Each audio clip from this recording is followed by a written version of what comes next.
What's going on, man? Welcome to Biceps and Mindset. Ça fait longtemps qu'on s'est pas retrouvé sur le podcast.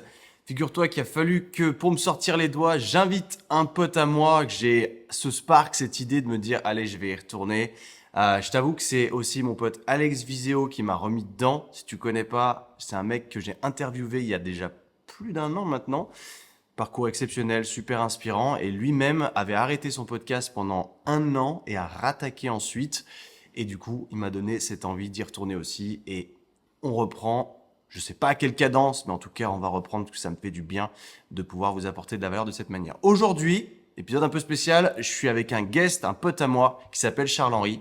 Un pote à moi français qui habite ici aussi à Valencia et qui s'est plus récemment investi c'est peut-être pas le bon mot, mais consacré à vraiment regarder comment se passait la crypto-monnaie sans rentrer dans un discours extrêmement technique, fastidieux, chiant à comprendre, parce que c'est pas le but et que moi je voulais juste en savoir un peu plus de manière très simple, mais surtout nous donner des tips, des conseils pour pouvoir investir à notre échelle, parce que généralement ce mot investir, il fait peur, on a l'impression que c'est réservé aux ultra riches, alors qu'aujourd'hui, grâce à des biais comme que ce soit le S&P 500, donc la bourse, ou bien la crypto-monnaie, il nous est possible de comprendre de manière simple et d'investir à notre échelle sur des pourcentages, enfin des portions du moins d'une certaine monnaie comme le Bitcoin. Il nous parle de l'importance de ces cryptos, leur intérêt surtout, qu'est-ce que ça veut dire pour les années à venir, qu'est-ce qu'on peut en faire, est-ce que c'est accessible pour qui, pour nous ou pas. Plein de choses comme ça, on rentre dans une conversation qui dure à peu près 1 heure et demie. Moi, j'en ai appris beaucoup. Super content en tout cas de cet épisode. J'espère que ça t'apportera plein de valeur. De là, je te laisse t'abonner au podcast si c'est pas déjà fait. Laisser une review si t'en as retrouvé de la valeur. La review, je te la demande après l'épisode, bien évidemment.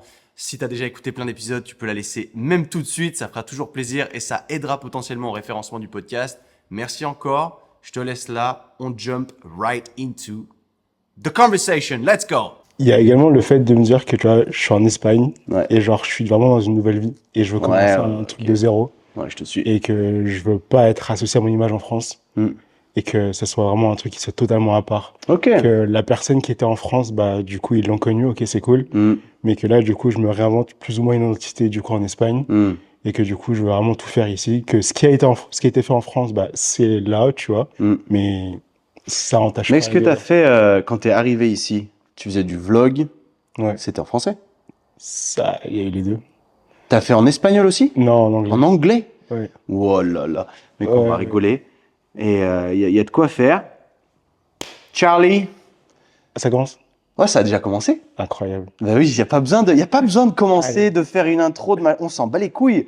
Le but est que ce soit une discussion fluide, sans pour autant avoir de la préparation. Moi, j'aime bien que ce soit une vraie conversation et pas que ce soit préparé comme si c'était une entrevue.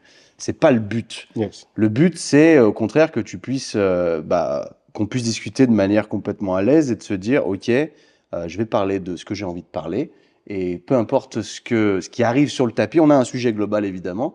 Mais derrière, il peut y avoir des choses pertinentes qui peuvent arriver d'une branche à l'autre et auxquelles on ne se serait pas attendu. Et c'est ce qui fait les meilleurs épisodes. En tout cas, de mon avis, c'est ça. Aujourd'hui, si je t'ai invité là, c'est pour étudier justement ce que tu étudies en ce moment et ce que tu mets en valeur à travers ton propre podcast aujourd'hui que tu as choisi de faire en espagnol, mais tu es français de base. Donc, si on donne un rapide background, toi, tu es là depuis combien de temps? Donc, on est à Valencia aujourd'hui, tu habites à Valencia. Ouais. Je suis ici depuis maintenant un peu plus de 3 ans. Ouais. Un peu plus de 3 ans que je suis arrivé. Je suis arrivé en novembre 2021. Donc ouais, ça va faire 4 ans. Novembre 2021, ouais, parce qu'on s'est rencontrés au foot américain, t'étais arrivé à travers ce pilier. Enfin, t'es même pas venu pour ça, hein. Non, Tu non. nous as rencontrés assez vite. Ouais, je suis arrivé parce que du coup, je voulais chercher un nouveau taf du coup à l'étranger Ouais. pour commencer à parler un peu plus anglais, etc. En tout cas, m'exposer à l'international. J'ai toujours bien aimé les langues. Et donc du coup, l'opportunité s'est présentée à Valence. Et Pourquoi t'avais choisi Valencia? C'est sûr une question qui revient, parce que les pur gens hasard. ont pur hasard. Ouais, clairement pur hasard. En fait, de base, donc ça en fait, c'est via la boîte dans laquelle je travaille aujourd'hui, enfin que je travaillais à l'époque. C'est une boîte qui permet à des étrangers du coup de pouvoir travailler à l'étranger, enfin des personnes du coup de pouvoir travailler à l'étranger. Ouais. Et donc j'avais le choix entre Pays-Bas, Irlande, Espagne. C'est quoi qui est gagné? C'est le soleil ou c'est... Alors, tu sais que pour le coup, et ça va peut-être surprendre, mais de base, mon attrait était plus sur les pays du Nord, parce que vraiment, c'est là que je voulais aller. Ok. Et au final, c'est Valence qui m'a appelé en premier. Et je me suis dit, vas-y, pourquoi pas. Et je me suis dit, va tenter cette expérience-là. En plus, j'avais fait espagnol à l'école pendant quelques temps. Ouais. Donc, je me suis dit, pourquoi pas aller essayer de renforcer ton espagnol pendant 6 mois, 1 an. Ok. Et donc, du coup, Valence est apparu en premier. Et du coup, Valencia. Du coup, c'est comme ça que t'es arrivé là. Du coup, c'est exactement comme ça. Ok. Pur hasard. Et ça aurait pu être autre chose, mais du coup, pur hasard, c'est Valence qui m'a appelé. Ouais. Et ouais, du coup, arrivé en novembre 2021, et je travaille dans une boîte dans laquelle la personne qu'on a eu en contact, qui m'a ramené du coup vers le Foot US, travaille également aussi là-bas. Et ouais, du coup, c'est là où on s'est rencontrés au Foot US après. Ok. Ah oui, oui, c'était comme ça, putain, c'est vrai. Je sais plus si j'avais eu ce backstory ou quoi. Mais aujourd'hui, t'as lancé ta chaîne en espagnol. Moi, ça m'a toujours vraiment étonné, surpris, mais à la fois impressionné aussi, parce que encore moins que ce soit ta langue natale, c'est ta langue tertiaire. Ouais. Troisième langue, tu décides de lancer un business. C'est vrai que je suis arrivé là, moi j'ai fait du contenu en français, j'ai suivi mon contenu en français que je faisais déjà à l'époque. Ensuite, je me suis dit, bon, je rencontre pas mal d'étrangers ici, je vais peut-être switcher en anglais. Je me suis aperçu que ça correspondait pas à ce que je voulais faire. Donc au final, j'ai déswitché, j'ai fait marche arrière pour revenir sur du contenu en français où j'étais plus à l'aise. Ouais. Tu t'es posé cette question parce qu'aujourd'hui, explique-nous ton projet. Alors, moi, ça fait quand même un petit moment que je m'intéresse à l'investissement en règle générale, dans les grandes lignes de l'investissement. Ouais. Et j'ai vraiment consommé beaucoup de contenu en français, en anglais par rapport à ça. De là, moi-même, de mon côté, j'ai voulu du coup me lancer dans l'investissement et j'ai commencé à voir Au départ, c'était l'investissement à titre large. On n'était même pas dans la crypto du tout. Non, Ok, vraiment, ok. vraiment dans l'immobilier participatif, dans bourse, stock, etc. Vraiment, j'ai vraiment vu tout ça dans sa globalité. Mais il y a une nuance sur l'investissement, donc pas de se dire, genre, je suis millionnaire, je cherche à investir mon argent. C'est pas ça non, pas du le tout. sujet. C'est de se dire comment, même moi, monsieur tout le monde, je Exactement. peux investir et faire travailler mon argent. Exactement. Parce que je pense que l'investissement est vraiment ouvert à tout le monde et qu'il faut, dans tous les cas, investir son argent. Je pense qu'on en reparlera peut-être un peu plus tard. Bien sûr. Mais qu'il faut investir son argent. Et donc, je me suis dit, OK, moi, avec mon salaire, comment est-ce que je peux commencer, du coup, à investir et à construire, du coup, mon futur? Trop cool. Et donc, j'ai vraiment voulu me renseigner, avoir le plus d'informations, du coup, là-dessus. Parce que c'est vrai que quand t'as pas forcément le background et l'environnement familial, on va dire, qui te fait baigner dedans dès petit. Ni même l'éducation financière. Exactement, l'éducation financière, du coup, qui suit avec. Tu peux te trouver quand même un peu perdu. Et pas savoir du coup quoi faire. Et donc du coup, ouais, j'ai très vite compris que voilà, il y avait une éducation financière qu'il fallait que je me construise.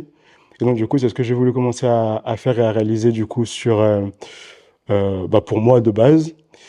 Et très rapidement, du coup, les cryptos ont commencé à prendre une part assez significative du coup dans ma vision de l'investissement. Ok, ouais, t'as trouvé que c'était le truc qui allait plutôt te convenir à toi à ce niveau-là, ouais. Exactement, pour plusieurs raisons. Mais ouais, du coup, c'est venu de là.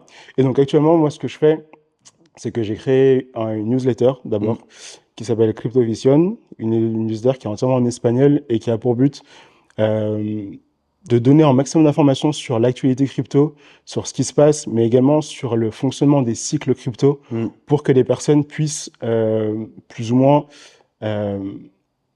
pas seulement juste comprendre ce qu'ils font et pourquoi est-ce qu'ils investissent, mais également savoir où est-ce qu'ils en sont du coup dans le cycle pour optimiser et faire au mieux du coup dans leur investissement et maximiser leur chance de réussite sur les cycles, tout simplement.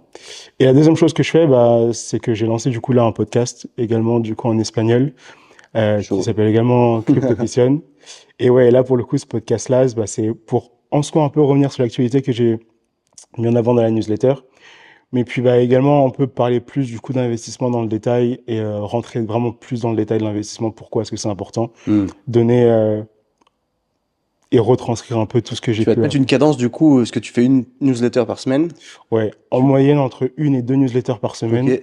Et ce sera également un podcast par semaine. Waouh, t'es chaud là? Ouais. T'en as fait un déjà, donc c'est cool. C'est ça. T'as déjà record le deuxième? Je le record tout à l'heure. Il est déjà prêt. Ok. Il est déjà prêt et donc du coup il sera recordé du coup ce soir. Ok. Mais ouais, il est déjà fait. Ok. Ouais. Vraiment props to you là-dessus parce que c'est super dur dont je te parlais juste avant off caméra, de sorte que quand je faisais du podcast déjà en anglais, qui est une langue que je maîtrise, j'en chiais. Mais alors, aller sur un podcast en espagnol, enfin, moi, j'en serais pas capable. Mais putain, c'est impressionnant. C'est un vrai défi. En vrai, c'est un vrai défi. Mais après, également, je me donne ce défi. Pourquoi? Parce que je suis là maintenant en Espagne depuis maintenant plusieurs années. Ouais. Je travaille actuellement qu'en français, ou alors je travaille qu'en français, qu'en anglais. Et je me dis que tu vois, être dans un pays depuis plusieurs années et ne pas maîtriser vraiment la langue à 100%, c'est un peu dommage, tu vois. Ouais. Et donc, je me suis vraiment lancé cet objectif avec la newsletter, d'améliorer mon espagnol et de vraiment, voilà, step up mon niveau en espagnol. Maintenant, avec le podcast, et voilà, également parler, m'exprimer, etc. Parce que pour le coup, pour le moment, en tout cas, je me vois sur du très long terme ici. Et donc, ouais, ce serait cool de me sentir vraiment très à l'aise ici, quoi. Bah, super chaud, hein. Parce que je t'avoue que moi, mon espagnol, j'ai beaucoup perdu. Ouais. J'étais on and off. Au début, j'étais bien. Pour le temps que ça faisait que j'étais là, je m'entraînais super bien. Ouais. Après, je suis rentré en France. Après, je travaillais qu'en anglais qu'en français. Ça commence à me saouler. J'ai fait bon.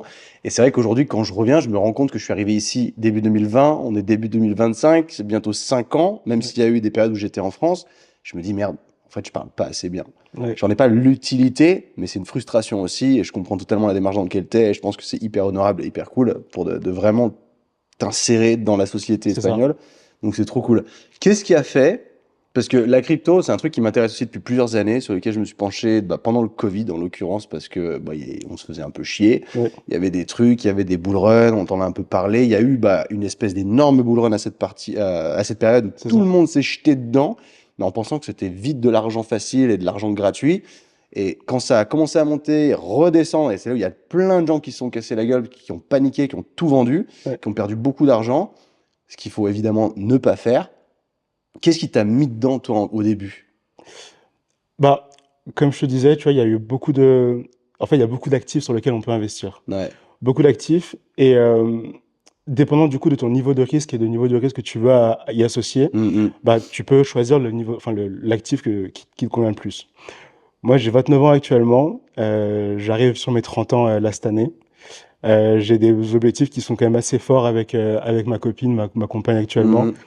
Et donc, je me suis dit, OK, si je veux investir du coup dans quelque chose, il faut dans tous les cas, et ça vaut vraiment pour tout le monde, avoir un actif dans lequel du coup tu investis et qui te rapporte plus de 8% par an. Parce que du coup, avec l'inflation qu'il y a actuellement, si tu n'investis pas ton argent à plus de 8% par an, tu perds de l'argent. C'est comme ça que ça se passe. Tu vois une inflation à combien estimée tous les ans? Alors, il y a eu des chiffres qui sont sortis. Ce qu'ils disent, c'est qu'on est entre 2 et 4% d'inflation. Ouais, c'est ce que je pensais moi. J'aimerais que tu simplifies un peu le concept, de sorte que tu as des gens qui vont nous écouter, qui vont être super intéressés par le fait d'investir ne serait-ce qu'une portion de leur salaire, de se dire comment est-ce que je peux faire travailler mon argent pour moi, parce que c'est hyper utile, plutôt que de... Aujourd'hui, on manque de cette cruellement d'éducation financière d'ailleurs. Ouais. Le pays fait tout pour ne nous aide pas là-dessus, Totalement. très clairement. Ils vont te faire mettre ton argent sur un PEL ou des conneries. Totalement. Et sur des comptes qui sont pas rémunérés ou très peu. Très peu. Ouais. Et l'inflation, peu de gens savent ce que c'est réellement. Ouais. Et ils se rendent pas compte qu'ils perdent de l'argent tous les ans en gardant leur argent sur leur compte. Est-ce que tu peux brièvement dire ce que c'est l'inflation avec des mots que tout le monde comprendrait? Alors, pour faire très très simple, beaucoup de personnes pensent que l'inflation, c'est la hausse des prix. Ouais.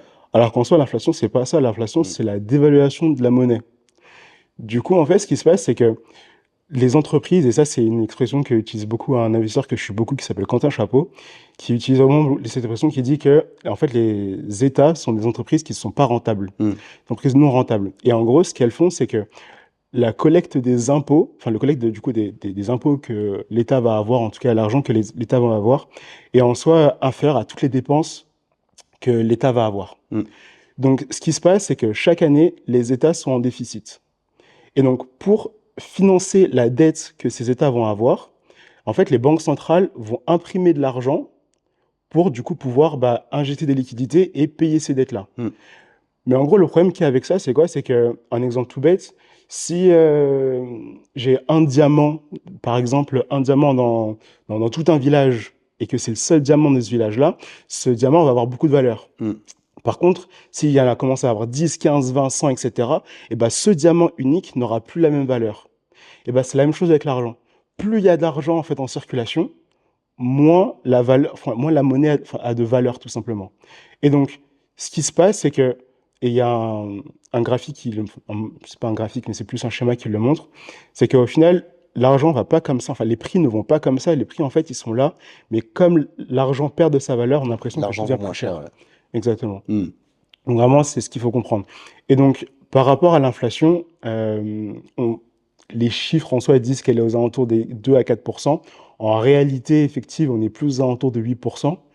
Et donc, ce qui se passe, c'est que ouais, si tu gardes ton argent, du coup, soit sur un livret A, soit sur même sur ton compte courant, etc., et que cet argent ne travaille pas à plus de 8% par an, ben, indirectement, même directement, en fait, tu perds de l'argent. En fait, ton argent n'a plus la même valeur, tout simplement. Là, ça fait peur. Là, il y en a plein qui ont fait « Oh putain, Ouais, merde, il faut que je trouve une solution ». Et c'est pour exactement. ça on est là aujourd'hui. C'est un sujet... J'ai attaqué le sujet de l'argent à plusieurs reprises à travers le podcast, parce que c'est des trucs qui intéressent, mine de rien. C'est complètement délié, que ce soit des thématiques de voyage ou de fitness que j'ai pu aborder. Mais l'argent, ça fait partie de notre quotidien. Et on vit dans une société où il y a une inflation, en effet, qui monte. On se dit, merde, comment est-ce que je peux pallier à ça? Parce qu'on se dit, OK, investissement, c'est un mot qui fait peur aussi. On se dit, mais il faut que je sois blindé pour pouvoir investir. Ce qui est en fait pas le cas. Et d'ailleurs, ce qui est super intéressant avec la crypto-monnaie, où tu vas nous expliquer davantage d'ailleurs le concept grossièrement de ce que c'est, il y a par exemple le Bitcoin, le plus connu, qui lui est un nombre défini qu'on ne peut pas réimprimer du coup. Donc il y en a que 20 millions, je crois, quelque chose comme ça. 21 millions. 21 millions de Bitcoin et c'est tout. Ouais. Donc au bout d'un moment, si tout le monde en a, tu peux plus en acheter.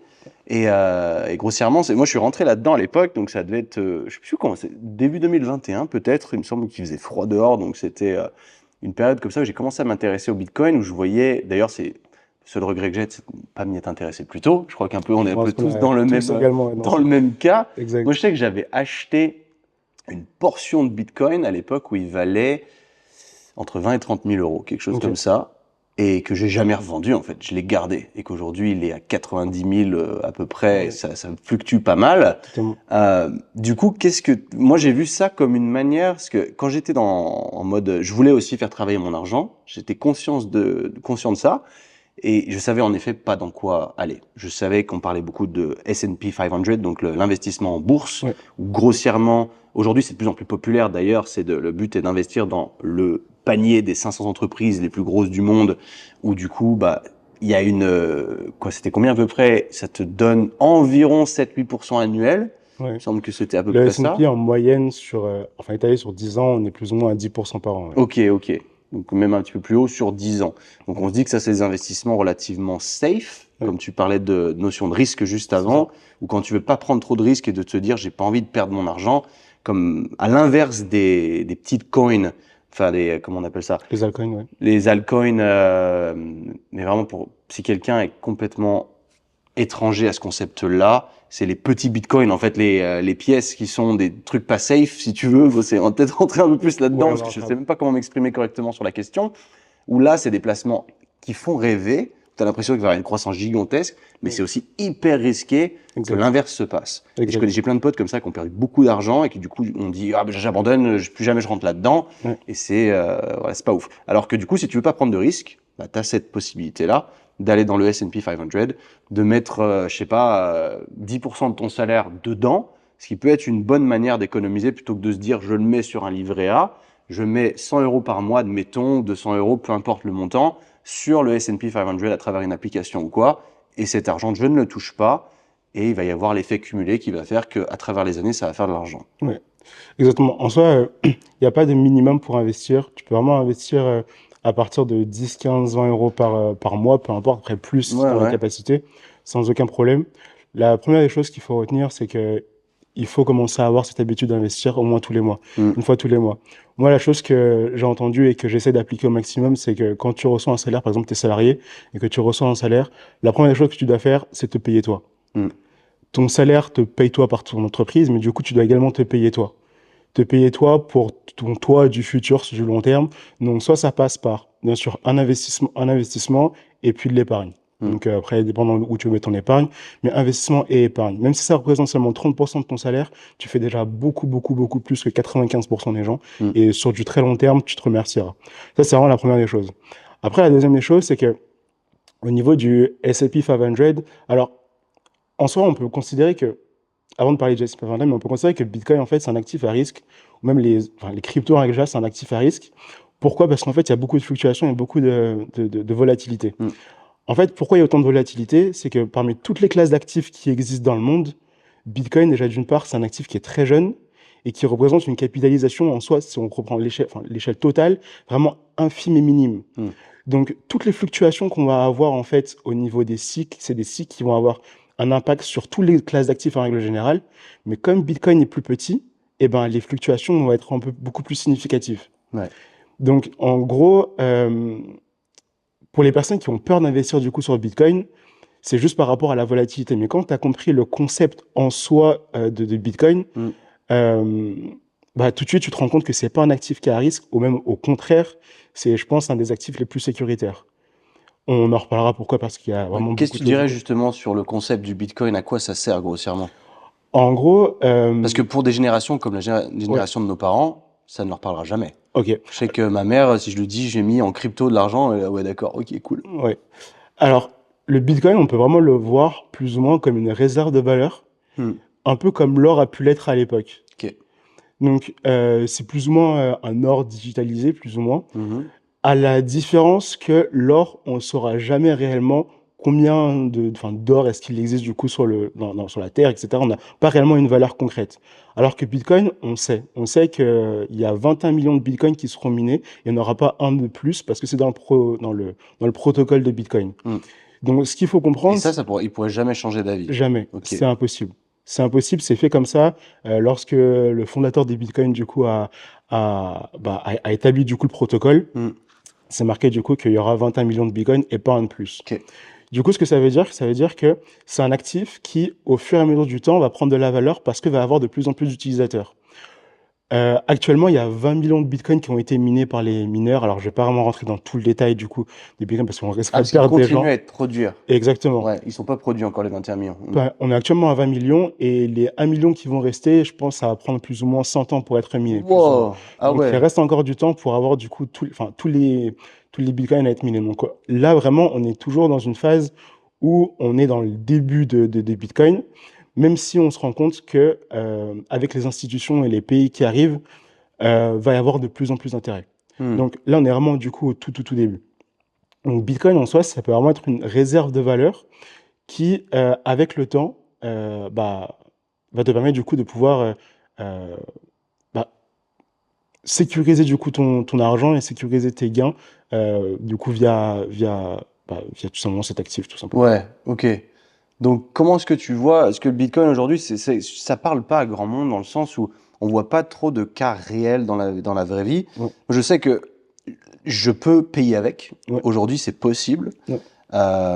Donc, quoi est-ce que, quand tu parlais des pays qui commencent à s'y intéresser, est-ce que tu peux élaborer là-dessus? En gros, comme je disais, Bitcoin, c'est une réserve de valeur et qui peut permettre du coup de pouvoir sécuriser, par exemple, ton épargne. Aujourd'hui, il y a des pays qui créent des réserves stratégiques autour du Bitcoin, comme ils pouvaient le faire du coup avec l'or avant. Ouais. Mais là, aujourd'hui, ils le font avec Bitcoin pour justement se créer une réserve qui du coup va prendre de la valeur avec du temps pour pouvoir, on peut pas dire sauver leur économie, mais en tout cas, backer leur monnaie et leur économie sur Bitcoin. Ce qui se passe, c'est qu'on a vu déjà le El Salvador avec le président Nayib Bukele qui a commencé à faire ça il y a quelques temps avec Bitcoin et on voit que le pays du coup va de plus en mieux. Alors bien sûr il y a d'autres politiques qu'il a mis en place qui font que le pays va mieux, mais en tout cas on voit que il y a de plus en plus d'argent du coup dans les réserves stratégiques du coup du Salvador. Là le 20 janvier qui arrive, Donald Trump va avoir l'investiture du coup de Donald Trump à la Maison Blanche et il avait également annoncé vouloir créer une réserve de Bitcoin, une réserve stratégique du coup également. Aujourd'hui, c'est pas le cas aux États-Unis. Pas encore, mais ça devrait arriver du coup. En tout cas, c'était une de ses promesses de campagne, donc ça devrait arriver. Et il y a également le Bhoutan qui a également mis ça en place, un autre pays qui a mis ça en place. Et il y a d'autres pays maintenant qui sont en discussion. Et on voit qu'il y a de plus en plus de pays qui, sur cette année 2025, ont pour projet et ambition du coup de pas être à la ramasse et de également créer une réserve stratégique en Bitcoin. Donc on a eu les Émirats Arabes Unis, il y a eu la Suisse, Enfin, bref, il y a plein de pays qui sont... Pas la France. Alors, il y a eu plus ou moins une parlementaire européenne qui en a parlé Ok. et qui voulait du coup plus ou moins parler. Après, je pense pas l'avoir entendu à l'échelle nationale du coup en tant que telle, mais ça devrait, je pense, également arriver. Après, c'est vrai qu'en Europe, il y a quand même beaucoup de... Enfin, on est quand même à la ramasse quand même sur ce sujet-là. Donc ça, qu'est-ce que ça ça me voudrait semble. dire globalement pour le Bitcoin en lui-même? Ça veut dire qu'il y a de plus en plus de gens qui en veulent, donc qui y attachent de l'importance, Exactement. donc qui va prendre en valeur, Exactement. grossièrement. Exactement. Sachant que, comme on sait que Bitcoin a une demande, enfin, une offre pardon, qui est limitée, Ouais. Plus il va y avoir de la demande, plus il y a plus... ouais, forcément. c'est exactement. Ok. Plus les prix vont augmenter. Exactement. Donc là, il y a encore des gens qui sont un peu frigides à l'idée de se dire, ouais, enfin, j'ai entendu plein de trucs du sorte que c'est trop volatile, ça peut se casser la gueule le jour au lendemain. Ouais. Même si je pense que se casser la gueule, c'est un grand mot. Ouais. Et il y a des gens qui disent c'est trop tard, maintenant il est déjà trop élevé, ça sert à rien d'acheter aujourd'hui. Qu'est-ce que t'en penses de ça? Alors, trop tard pour acheter, je pense pas. Même pas du tout. Hmm. Pas du tout. Actuellement, le Bitcoin, il est à 92 000 et quelques, je crois que j'ai regardé ce matin. Ouais. Ce matin. Dans les projections qu'on a et que beaucoup d'analystes ont, on voit un Bitcoin évalué à 1 million en 2029, entre 2029 et 2030. Ouais. Ah ouais. Donc là, un peu, tu te dis, j'ai 100 000 balles sous la main, j'achète un Bitcoin, genre, dans 10 ans, il vaut 1 million. Alors, grossièrement, quoi. Grossièrement, ça serait ça. Ouais. Après, encore une fois, comme les gens le disent, oui, c'est un actif qui est volatile et il y aura de la volatilité. Après, maintenant, il y a de plus en plus de personnes qui ont investi du coup sur Bitcoin. Donc, en termes de volatilité, je pense pas qu'on va voir encore des grosses corrections, des gros bear markets où le prix de Bitcoin va descendre de, je sais pas, 60%, 70%. Je pense qu'il va y avoir des corrections parce que tous les marchés sont faits comme ça et il y a des moments où ça va corriger, c'est sûr et certain. Ça dépend de quoi quand est-ce que c'est parce que il y a cette espèce d'aspect scarcity où les gens paniquent dès qu'il commence à y avoir une descente du prix et revendent vite et du coup ils perdent la valeur parce que sur le marché d'un coup il y en a plus. Ouais. Est-ce que ça viendrait de ça? Alors, le Bitcoin en règle générale suit l'impression monétaire. Ok. Donc il y a une chose vraiment importante, c'est que ça suit l'impression monétaire. Pour, comme je l'ai dit du coup juste avant, refinancer du coup la dette des États, quasiment tous les 4 ans, les banques centrales commencent à réimprimer de l'argent. Ok. Donc quand elles réimpriment de l'argent, donc il y a de nouvelles liquidités qui sont peu disponibles du coup sur les marchés. Donc ça vaut moins cher, donc le Bitcoin monte. Alors c'est pas que ça vaut moins cher, c'est que les personnes du coup vont prendre plus de risques avec cet argent. En fait, ils vont investir leur argent vers des actifs où ils vont avoir du coup plus de gains potentiels. Ok. Donc du coup, on voit que quand il y a de l'impression monétaire, parce que du coup, les États sont obligés de le faire, l'impression monétaire, des personnes du coup vont commencer à investir vers des actifs comme Bitcoin. Donc quand ils commencent à investir vers des actifs vers Bitcoin, le prix va commencer à augmenter effectivement. Par contre, quand on voit que les liquidités du coup ont commencé à... Voilà, il y a de moins en moins de liquidités qui vont arriver du coup sur les marchés parce que la situation économique s'est plus ou moins arrangée, parce que l'inflation a diminué, etc., etc. Ben on constate que le prix de Bitcoin également, suit en fait tout simplement cette supply. Là, on a vu que il y a eu une grosse impression monétaire parce que la Banque centrale américaine avait baissé ses taux. Il me semble que c'était au mois d'octobre ou de novembre, si je dis pas de bêtises. Ok, je suis pas au courant. En tout cas, ils ont baissé leurs taux. Donc, du coup, c'est également dans cette même dynamique qu'avec l'élection de Trump qu'on a vu une vraie hausse du Bitcoin. On a vu du coup un nouveau plus haut connu à 107 000 là dernièrement au mois de décembre. Mais on a vu également qu'il y a eu également une baisse. Et donc là, on voit également du coup une baisse du prix de Bitcoin. Et ensuite, c'est fou parce que ça suit vraiment du coup à quelques mois près cette impression monétaire. Et là, ce qui va se passer, c'est que sur l'année 2025, la Banque centrale américaine a déjà prévu de baisser ses taux d'intérêt. Donc de réimprimer. Et donc de réimprimer de l'argent. Et donc du coup, on s'attend également du coup à ce que le prix augmente petit à petit également sur le mois de 2025. Ok. Par contre, et également, pardon, il y a Donald Trump qui a également mis... il a également fait cette annonce en disant que l'inflation était un peu trop haute. Et donc, du coup, il fallait que les taux baissent pour que, du coup, on puisse réinjecter de l'argent, etc. Donc, à voir, du coup, comment se profile la dynamique et la politique de Trump sur ses premiers jours de mandat. Mais on sent que voilà, il va y avoir, du coup, plus de liquidités qui vont arriver sur le marché par la suite. Et une fois que les États auront plus ou moins refinancé leurs dettes, plus ou moins. Ils l'auront jamais réellement refinancé, parce que les États-Unis, je crois qu'ils sont à plus de 36 000 milliards de dettes, quelque chose du genre. Enfin, c'est vraiment des chiffres énormes. Donc, ils n'auront jamais remboursé totalement leurs dettes. Mais lorsqu'on sera à un niveau où l'économie sera un peu plus stable, bah, dans ce cas-là, on verra qu'il y aura du coup une baisse des liquidités. Et donc, du coup, le prix va redescendre à ce moment-là. Et donc, ça va plus ou moins redescendre. Le prix de Bitcoin. Le prix de Bitcoin va redescendre à ce niveau-là. Donc, ok. Au niveau des cycles, généralement, on voit qu'il y a des cycles qui sont faits tous les 4 ans. Ça, je l'ai pas dit, mais on a des cycles qui sont faits du coup tous les 4 ans. Et tous les 4 ans, du coup, c'est même procédé qui se fait au niveau des banques centrales. Tu veux dire que quand moi je m'y suis mis, par exemple, le bull run de 2021, maintenant on arrive dans la même chose. Exactement. Ok. Exactement. Donc 2021, oui, on a eu le bull run qui s'est terminé plus ou moins 2022, plus ou moins. Enfin, c'était plus ou moins ça. On a connu une grosse période de bear market où du coup le prix a vraiment descendu entre 2022 et 2023. Et là, on voit que du coup le prix recommence à repartir à la hausse. Ok. Jusqu'à 2025, et on a plus ou moins, en fonction du coup des indicateurs, enfin, je regarde quelques-uns et je regarde quand même beaucoup de personnes qui ont des analyses également différentes, mais on pourrait voir peut-être seulement un sommet de cycle entre le printemps et la fin de l'année 2025. Ok. Comment tu vois la chose là pour quelqu'un, je dirais pas qu'il s'en fout de tout ça, mais j'ai pas envie de rentrer dans du nitty-gritty vraiment trop technique, parce que la plupart, monsieur tout le monde s'en bat les couilles. Et c'est surtout de voir, ok, si ça me fait gagner de l'argent, c'est cool, mais aussi c'est pas comment je m'y prends, mais plutôt comment je m'en sers, dans quel cas est-ce que ça devient, qu'est-ce que ça va devenir en fait le Bitcoin, à quel niveau est-ce que je pourrais m'en servir, est-ce que ça va vraiment devenir une vraie monnaie? Quelle est pour toi la différence grossièrement entre un Bitcoin et un euro, si tu veux? Alors, comme je disais, je pense que le Bitcoin, il est plus comparable à l'or qu'à l'euro. Je pense que les monnaies traditionnelles, les monnaies fiat, parce que l'or d'ailleurs, si on rebondit un peu là-dessus, à la base, donc cette pierre précieuse en haute demande était annexée sur le dollar américain. C'est ça. Donc la valeur du coup, le dollar américain, tout se suivait bien, jusqu'à ce que je crois qu'il y a eu un problème à ce niveau-là. Ils ont décidé de. Je te laisse. En gros, il y a eu les accords de Bretton Woods. C'est des accords que Nixon, il me semble, le président américain, a signés. Je crois que c'était ça. Et du coup, qui a enlevé la valeur du coup de l'or par rapport au dollar. Donc avant, c'était vraiment annexé. Annexé du coup la valeur de l'or au dollar. Donc avant, les deux se suivaient bien.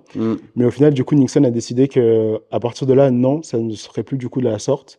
Et donc, parce que il y avait pas réellement un collatéral qui se faisait avec une valeur, enfin avec l'or du coup, on a commencé du coup à avoir beaucoup plus de, je vais pas dire de freedom sur le dollar, mais en tout cas ils se sont permis du coup beaucoup plus de choses et d'imprimer beaucoup plus d'argent pour financer du coup leur économie.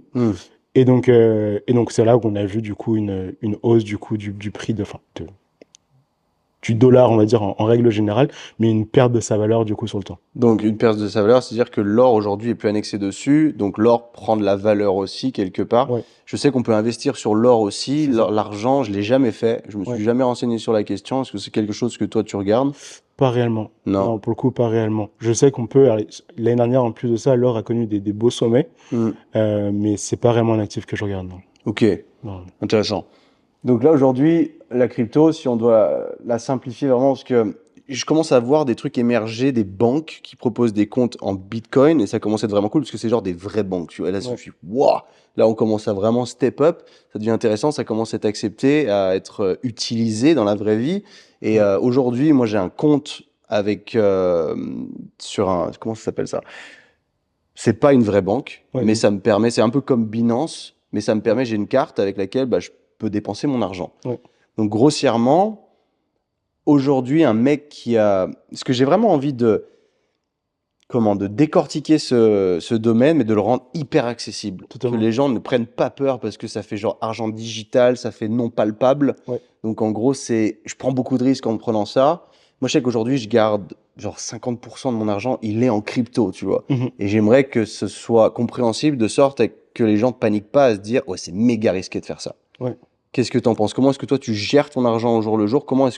Quelle est ta stratégie d'investissement concrètement simplifiée pour quelqu'un qui, au jour le jour, je sais pas, gagne 1 500 €, 2 000 € par mois et se dit, tous les mois, j'ai cet extra-là, je le mets sur un compte qui est pas rémunéré. Qu'est-ce que je peux faire? Alors, moi, de mon côté, alors c'est vraiment ma stratégie d'investissement, du coup, pour moi. Et Ouais. encore une fois, je parle de ça parce que, du coup, je suis prêt à prendre ce risque-là. Aujourd'hui, je suis dans une situation où j'ai une situation quand même assez stable, où j'ai mon CDI, je suis encore en CDI actuellement. Donc, je suis encore dans une situation assez stable. Donc, du coup, je me permets, du coup, de prendre un peu plus de risques. Mm. Dans tous les cas, au niveau de ma stratégie, juste sur Bitcoin, moi, Bitcoin, je vois vraiment clairement sur du très long terme. Ouais. Du très très très long terme. Donc, peu importe le prix du Bitcoin, j'ai un ordre d'achat qui se fait tous les mois, Tous les mois. Ouais. où du coup, j'achète du Bitcoin. Je regarde Ouais. même pas le prix, je m'en fiche, j'achète du Bitcoin. Le but, c'est d'avoir vraiment le maximum de Bitcoin possible à la fin.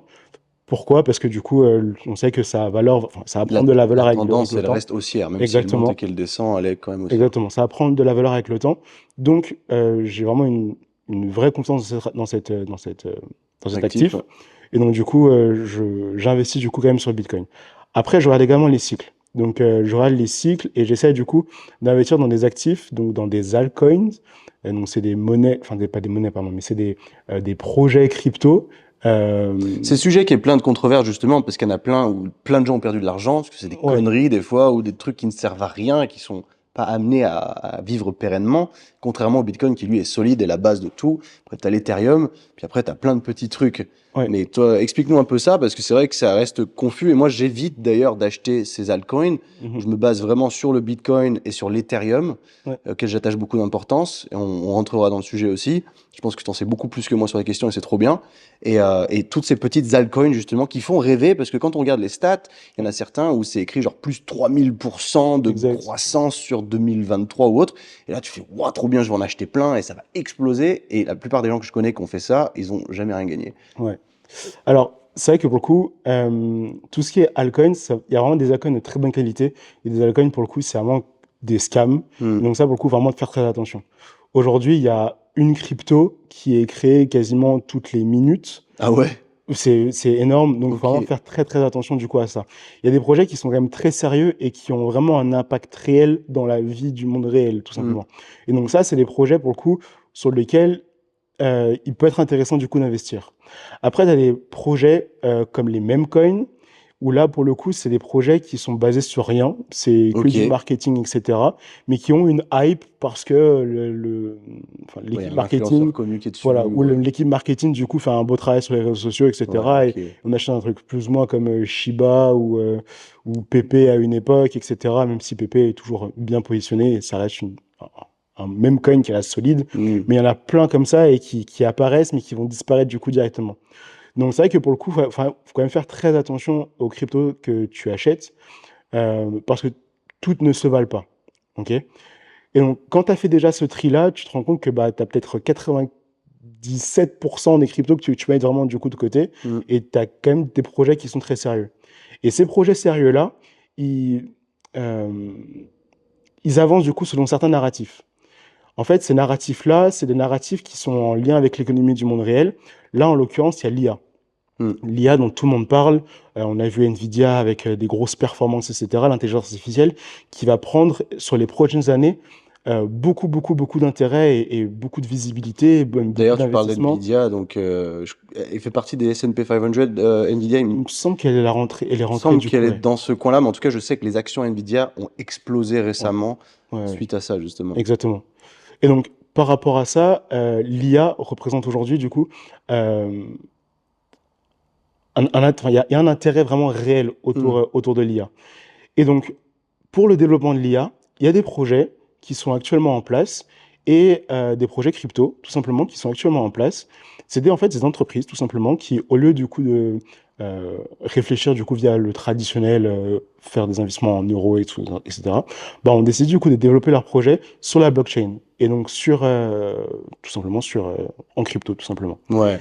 Donc, tu as des entreprises quand même très très sérieuses qui font vraiment un gros taf là-dessus. Et donc, faut vraiment savoir du coup quand est-ce qu'il faut les acheter et quand est-ce qu'il faut les revendre.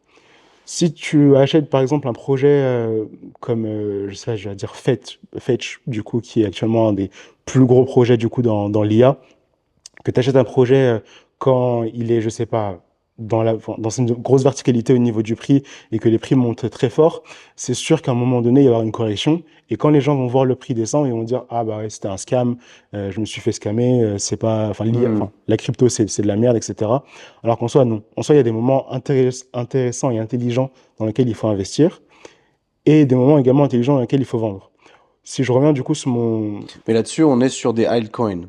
Ouais, Donc, exactement. ça veut dire que ça te demande quand même une certaine connaissance du milieu et de regarder ce qui se passe sur le marché. Si tu es quelqu'un, par exemple, comme moi, qui n'a pas du tout envie de faire ça, Ouais. c'est pas du tout une bonne solution d'investissement. Non, pas du tout. En gros, les altcoins, c'est vraiment du coup s'exposer avec un peu plus de risque, du coup en crypto-monnaie. Mais après, derrière ça, par la suite, et c'est mon profil d'investisseur, c'est une fois que j'ai fait mes multiples du coup en altcoin, donc altcoin pour les personnes qui, quand même, je sais pas si je l'ai dit, mais altcoin, ça veut dire coin alternatif, donc les autres coins que Bitcoin, tout simplement. Euh, une fois que j'ai fait du coup, mes multiples là-dessus, moi, mon objectif, du coup, c'est de les revendre pour acheter plus de Bitcoin. Ok.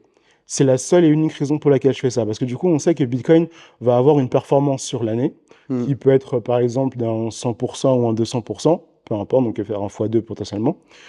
Mais ces altcoins, comme ils ont une capitalisation qui sont un peu plus faible, on sait qu'il va y avoir peut-être beaucoup plus d'argent qui va être injecté directement. Et peut-être qu'au lieu de faire un x2, ces coins-là vont faire des x3, x4, x5. Et donc, tu t'exposes à plus de risques que par rapport au Bitcoin. Et donc, quand tu retires cet argent, moi, je le retire et je l'investis directement, du coup, sur Bitcoin par la suite. Donc, c'est la seule et unique raison pour laquelle, du coup, j'investis, du coup, dans les altcoins. Après, il y a des altcoins, du coup, qui restent quand même des altcoins de très, très bonne qualité. Donc, par exemple, Ethereum ou Solana, où là, pour le coup, je veux quand même rester toujours exposé plus ou moins au marché. Tous les autres, je vendrai 100% de mes positions. Mais Solana, Ethereum et Bitcoin, pour le coup, je sais que... Alors, Bitcoin, je n'y toucherai jamais. Mais Ethereum et Solana, je vendrai quand même toujours une partie et je resterai exposé du coup Ok. Donc, quand tu dis Bitcoin, tu vendras jamais, ça veut dire que c'est une monnaie que tu te serviras jamais pour payer. Alors, moi, pour le coup, Bitcoin, je le vois vraiment pas comme une monnaie, je le vois vraiment comme une réserve de valeur sec. Maintenant, on peut faire du coup oui. Comme si tu gardais de l'or chez toi. Exactement. Ok. Exactement. Donc, je garde cette valeur vraiment pour me créer mon épargne, ma réserve de valeur, mais pas pour faire du paiement, sachant que, surtout du coup en Europe, toutes les transactions en Bitcoin sont monitorées, elles sont traquées, on les voit. Pas juste traquées, mais oui, effectivement, elles sont taxables.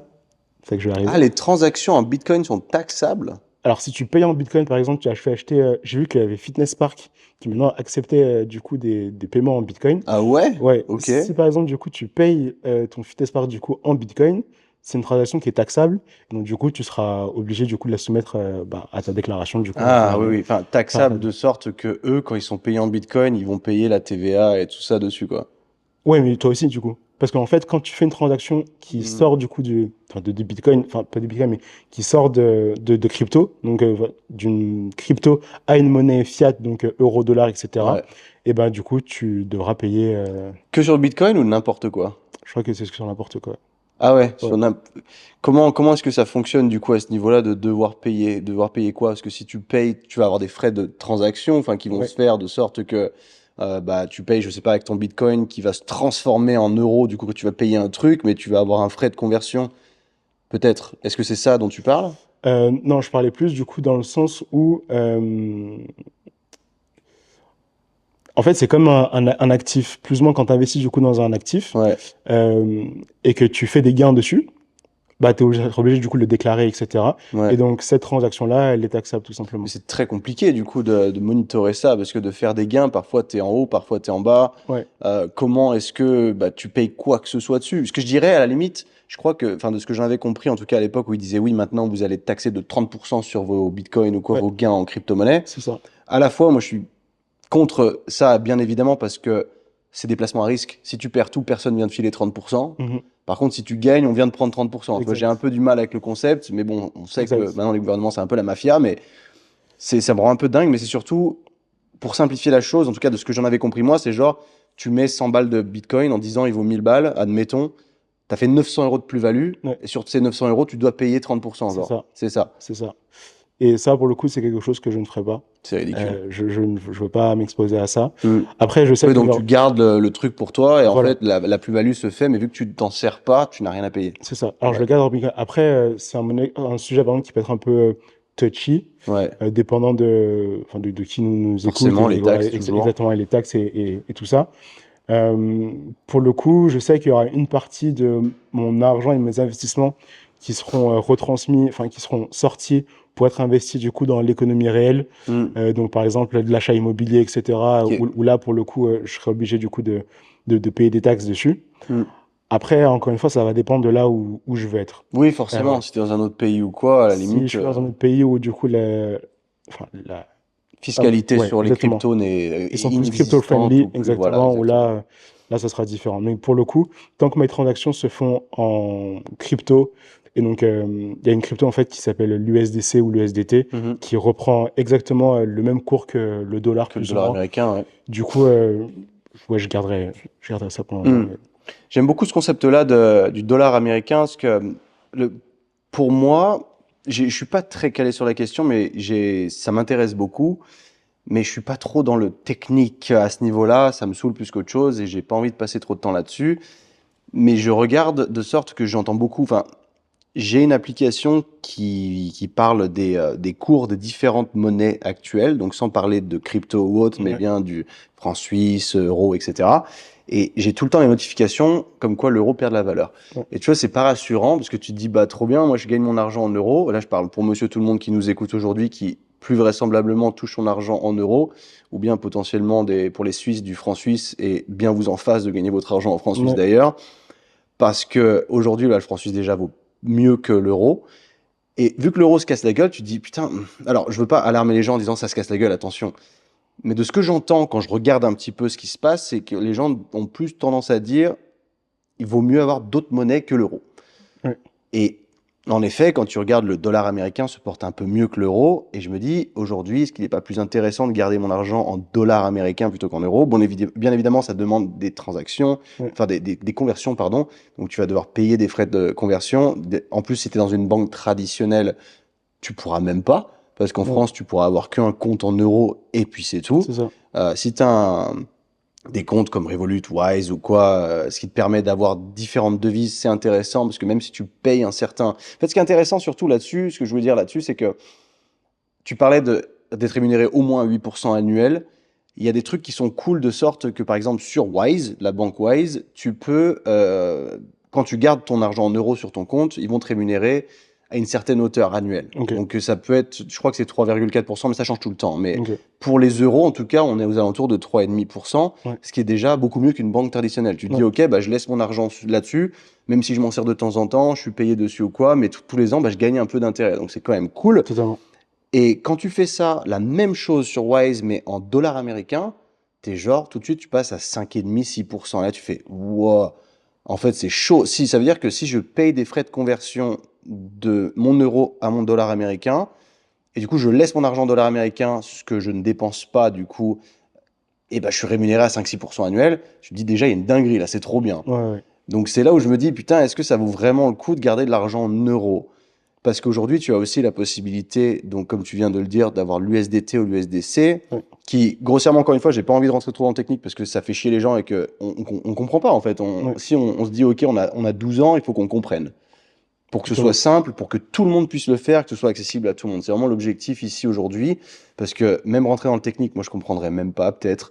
Mais le fait d'aller dans du simple et utilisable au jour le jour, de se dire, OK, moi, en tout cas, le hack que j'ai trouvé aujourd'hui, c'est de me dire, donc tous les mois, je fais comme tu dis, j'achète de la crypto. Ouais. Automatiquement, ça se fait. Ouais. Moi, je mets pas grand-chose, je mets 300 dollars. Mhm. C'est 300 dollars qui sont débités automatiquement de mon compte et qui vont en crypto. Il y a 100 dollars en Bitcoin, 100 dollars en Ethereum Ouais. et 100 dollars en USDT. En fait, qui est simplement le dollar est converti en digital. Ouais. Sauf que la plateforme que j'utilise aujourd'hui, mon dollar américain qui est digitalisé, mais qui est annexé sur le dollar américain normal. Ouais. Donc en fait, il n'a pas vraiment de risque de se casser la gueule. Bah, il suit le cours du Il dollar. suit le cours du faut être, dollar, donc voilà. Et lui, il est rémunéré à 10% annuel, tu vois. Donc c'est là où je me dis, c'est énorme. Totalement. J'ai pris mon billet de 100 dollars américains, je l'ai transformé en digital. et maintenant, on me le rémunère 10% annuel. Totalement. C'est une dinguerie. Ouais. Enfin, je trouve que c'est fou. En fait, c'est ça le truc avec l'investissement en règle générale, c'est qu'il y a tellement de choses qui sont possibles de faire et imaginables. Il faut juste se renseigner un tout petit peu et tu peux découvrir du coup des choses vraiment Ouais. comme ça et c'est hyper intéressant. Ouais. C'est ça qui me passionne parce que souvent, je sais qu'en France, c'était très tabou de parler d'argent. Mais je pense qu'au contraire, on aurait tout à y gagner que de s'éduquer les uns les autres parce que Totalement. l'éducation financière à l'école, on n'en a pas. Et je Du pense tout. que c'est pas anodin qu'on n'en ait pas parce que je pense que ça les ferait chier qu'on en sache plus que là-haut.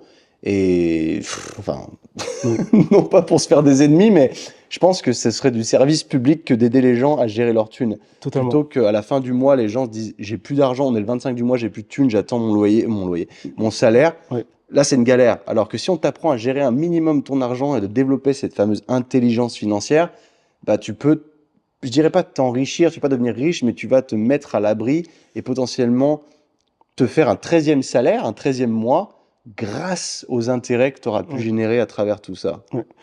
Plus que également l'aspect pécunier, le fait du coup d'avoir un salaire en plus, en tout cas plus de choses qui rentrent sur ton compte en banque.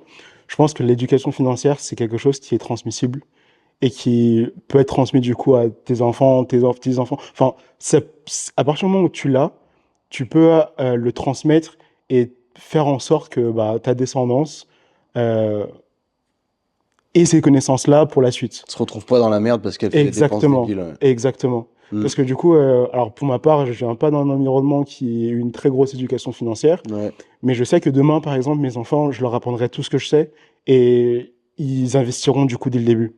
Et toutes ces choses-là, quand tu les as apprises, c'est tellement plus important que l'argent qui remonte à ta poche, parce que tu sais que ça te donne déjà d'une part une tranquillité mentale sur du très long terme, parce que du coup, tu n'as plus à te préoccuper de « purée, mais comment est-ce que je vais faire de l'argent, etc. » Parce que tu sais que tu as de l'argent qui travaille pour toi.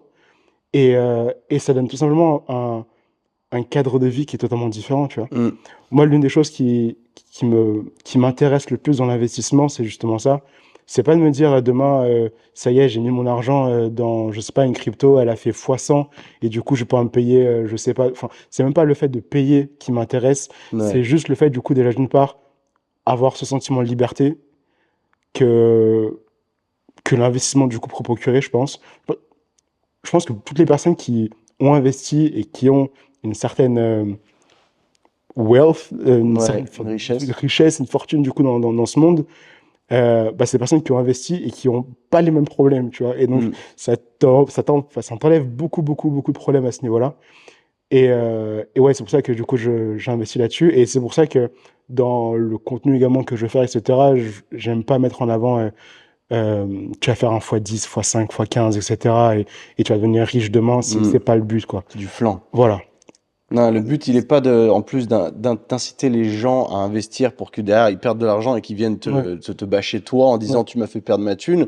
C'est de se créer cette éducation financière toi-même, de prendre tes propres décisions. On te dit pas fais ça aujourd'hui, tu gagneras de l'argent. Au contraire, c'est renseigne-toi et fais ça de manière réfléchie et de qu'est-ce qui est safe et quel est le niveau de risque que tu es prêt à mettre aujourd'hui. Moi, je sais que je suis pas prêt à perdre ma thune, donc je prends pas de risque réel, de gros risques. Je fais sur du safe.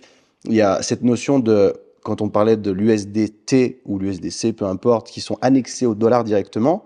Je sais pas s'il y a l'équivalent en euros maintenant. J'ai vu le EURX. Ouais, il me semble qu'il y a un truc également. J'investis pas dedans, mais ce serait la même chose que de se dire j'ai un billet de 10 euros, je le digitalise et ça devient 10 euros digitaux. Que je pourrais me servir avec ma carte bleue ou quoi. Après, je sais pas comment ça se passe au niveau des taxes là-dessus. Peut-être qu'il y en a, je sais pas. Je m'en sers pas trop. Enfin, voilà. Mais c'est cette notion de ce qu'on appelle le stable coin. Donc, c'est de la pièce stable qui, elle est, vu qu'elle est annexée au dollar directement, j'essaie de vraiment simplifier le truc à mort pour qu'on se dise c'est très simple en fait à comprendre.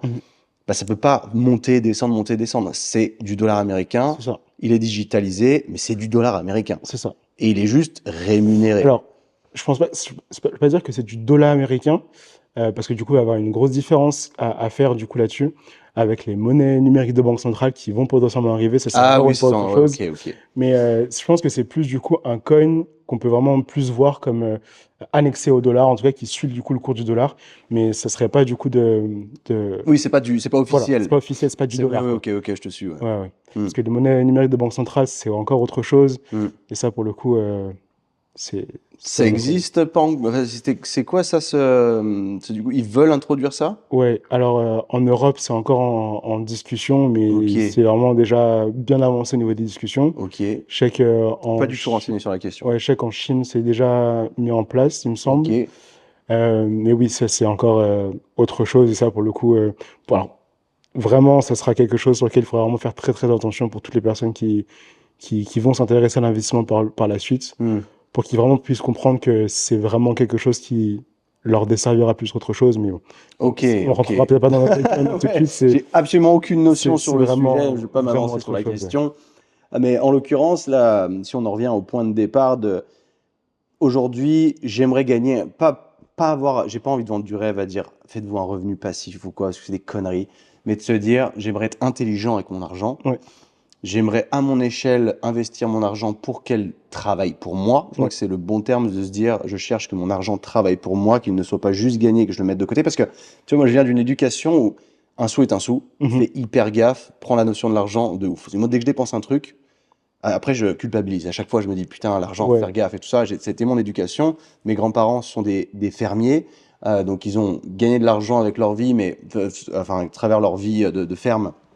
Mais ils ont tout mis de côté, ils sont jamais partis en vacances, se sont sacrifiés pour les générations d'après. C'est fou, mais en vrai, si cet argent qu'ils avaient accumulé, qu'ils ont laissé sur un compte courant pendant 50 ans, s'ils l'avaient placé, Ouais. avec l'effet cumulé, ils auraient des millions. Totalement. C'est ça qui est fou. Ouais. C'est que vu qu'on t'apprend pas ça, bah, tu passes à côté ce qu'on appelle generational wealth, en fait, de l'argent qui pourrait combler plusieurs générations. Totalement. Et ne serait-ce que, bah, du coup, après, ils ont eu ma maman, qui, elle, a été dans une démarche aussi de faire attention à l'argent, tout ça, ce qu'elle m'a toujours appris. Elle gère super bien son argent, et heureusement, mais elle a jamais pris de risque, du coup, de ce côté-là, et elle a mis son argent de côté, comme le ferait n'importe qui n'est pas éduqué sur la question, de se dire, OK, bah, là, en plus, les banques ne t'aident même pas de ce côté-là. Si toi, tu leur poses des questions, tant que tu pèses pas des millions, personne va t'aider à gérer ton patrimoine. Exactement. C'est ça le souci aussi que je vois Exact. aujourd'hui, c'est quand tu n'as pas beaucoup d'argent, mais que tu rentres, je sais pas, 2000, 2500 euros par mois, ce qui est déjà des bons salaires, bah, tu sais pas quoi en faire, parce que personne t'aide sur la question. Ouais. Et tu te dis, OK, trop bien, alors moi, mon lifestyle, mon loyer me coûte tant, mes courses, ça me coûte peut-être 1500, j'ai 2000, donc ça veut dire que j'ai un buffer de 500 euros tous les mois où je sais pas trop quoi en faire. Je le mets sur un compte pour les vacances ou je ne sais quoi, mais cet argent ne bouge pas, Ouais. n'est pas rémunéré. Ouais. Tu t'en sers comme une tirelire cochon, en fait, ni plus ni moins. C'est ça. Mais comme on le disait plus tôt, il y a ce fameux phénomène d'inflation qui se passe. Donc, en fait, ton argent, il diminue, mais tu ne le vois pas diminuer. C'est ça. Et ça, c'est fou. Ouais. Et c'est vraiment le point sur lequel j'aimerais qu'on appuie aujourd'hui, que juste les gens comprennent ça. Ce point-là de se dire, si je ne fais rien avec mon argent, juste je le mets de côté, en fait, il perd juste de la valeur. Et c'est ça qui est fou. Ouais. Et c'est con parce qu'on le voit tous les jours que la vie devient de plus en plus chère. C'est tout con, mais hier, je joue au padel. Et normalement, c'était bon. Déjà, en Espagne, c'est pas cher par rapport à la France. Le terrain, il est indoor, il est juste à côté là-bas, c'est trop bien. Et tu viens à 4, tu payes 6,50 € par tête, donc c'est 26 € la partie. Okay. C'est 1h30. Okay. 6,50 €, tu te dis, bon, c'est pas très cher, je fais une fois toutes les 2 semaines ou quoi. Et là, le mec me demande 7 balles. Je lui dis, c'était pas 6,50 €. Il me dit, bah, au 1er janvier, ça a pris 50 cents. Et là, j'essaie de regarder le truc à l'échelle, je me dis, mais c'est énorme l'augmentation. Ouais. On est à quasiment 10% d'augmentation là sur le prix. Un peu moins, genre 7-8, mais c'est fou. Parce que je me dis, en fait, t'es passé t'étais à 26 balles et t'as augmenté de 50 cents à tout le monde, en fait. Donc, t'es à 28 maintenant. T'es plus à 26. Et là, je fais, mais c'est quoi ce délire? Et en fait, ça va être comme ça partout, mais sauf que toi, l'argent que t'as mis de côté tous les mois, mais il a pas bougé. Hein. Ouais. On t'a pas donné un petit peu plus parce que... et les gens aussi se basent sur demander une augmentation tous les ans de salaire. Déjà, faut à la fois oser la demander, mais surtout, faut dire qu'est-ce que j'apporte de plus à l'entreprise pour mériter cette augmentation. C'est pas juste de se dire le coût de la vie est plus cher, du coup je vais t'augmenter. C'est si tu n'as pas la possibilité d'avoir ça, utilise ce qu'on vient de te dire à l'instant, justement, de se dire qu'est-ce que je peux faire pour que mon argent, il gagne de l'argent tout seul. Plutôt que de travailler plus pour gagner plus, en l'occurrence, c'est pas je pense que c'est pas le bon truc à faire. Mais là, du coup, aujourd'hui, la crypto, très simplement, parce que c'est un peu la solution que tu as choisie aujourd'hui, je sais que souvent, on me parle de l'investissement, l'investissement sûr, c'est la pierre, ce dont je suis pas assez renseigné sur la question, mais j'ai moins tendance à y croire qu'auparavant. Je pense que, bon, évidemment, c'est pas les mêmes générations que nos grands-parents ou nos parents, où à l'époque, ils avaient accès à des biens immobiliers qui étaient très abordables, ou même ne serait-ce que quand on voit que nos parents vivaient déjà dans des appartements très jeunes, que nous, à 30 piges, on est en colocation, tu te dis, mais il s'est passé un truc. C'est pas possible. Exactement. Parce que les salaires ont augmenté, mais on peut plus se payer un loyer tout seul. Totalement. C'est une dinguerie, ça aussi. Je me dis, putain, mais il s'est vraiment passé un truc. Et nos générations, c'est plus les mêmes. On fait plus d'enfants aussi jeunes. Mais c'est pas parce que, à la fois, bon, certes, il y a le phénomène social de se dire, oui, il y a les Tinder, les trucs, on rencontre plein de gens. Ok, cool. Mais c'est même pas tant ça. C'est que la vie est tellement chère qu'on veut plus faire d'enfants tout de suite parce qu'on les assume pas. Et ça, c'est une folie. Et les gens qui sont les plus, non pas pour mettre tout le monde dans la même case non plus, mais les gens qui sont les plus éduqués financièrement, j'ai l'impression que c'est ceux qui font les enfants le plus tard possible. À l'inverse, encore une fois, c'est pas tout le monde dans la même case. Si t'as des gosses à 20 ans, m'en veux pas. Exactement. Mais dans mon entourage à moi, par exemple, j'ai des potes qui sont pas du tout éduqués financièrement, qui gagnent pas très bien leur vie, mais qui ont 4 gosses.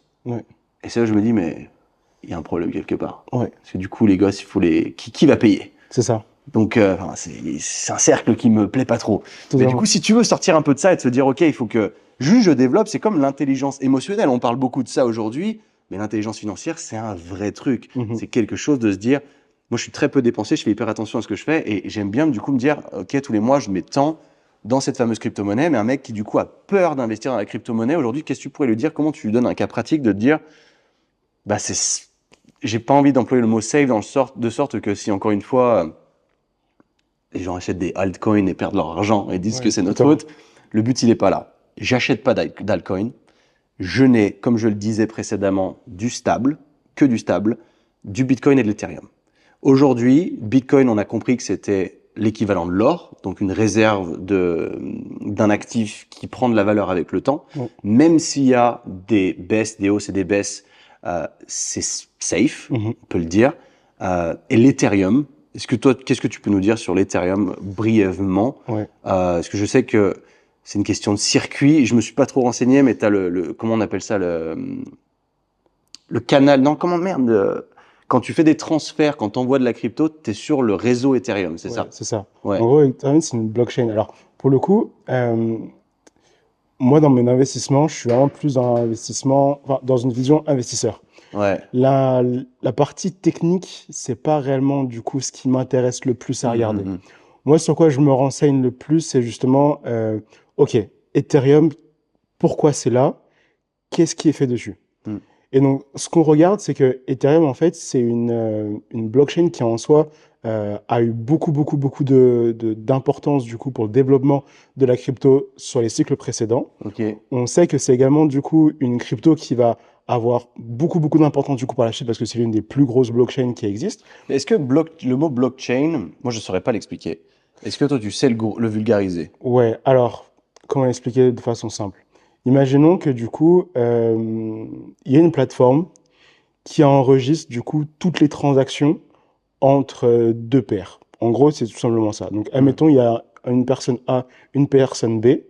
Avant, du coup, par exemple, pour se transmettre de l'argent, etc., bah, il y avait ça, plus les banques, enfin, banque A, banque B et la personne qui était ici.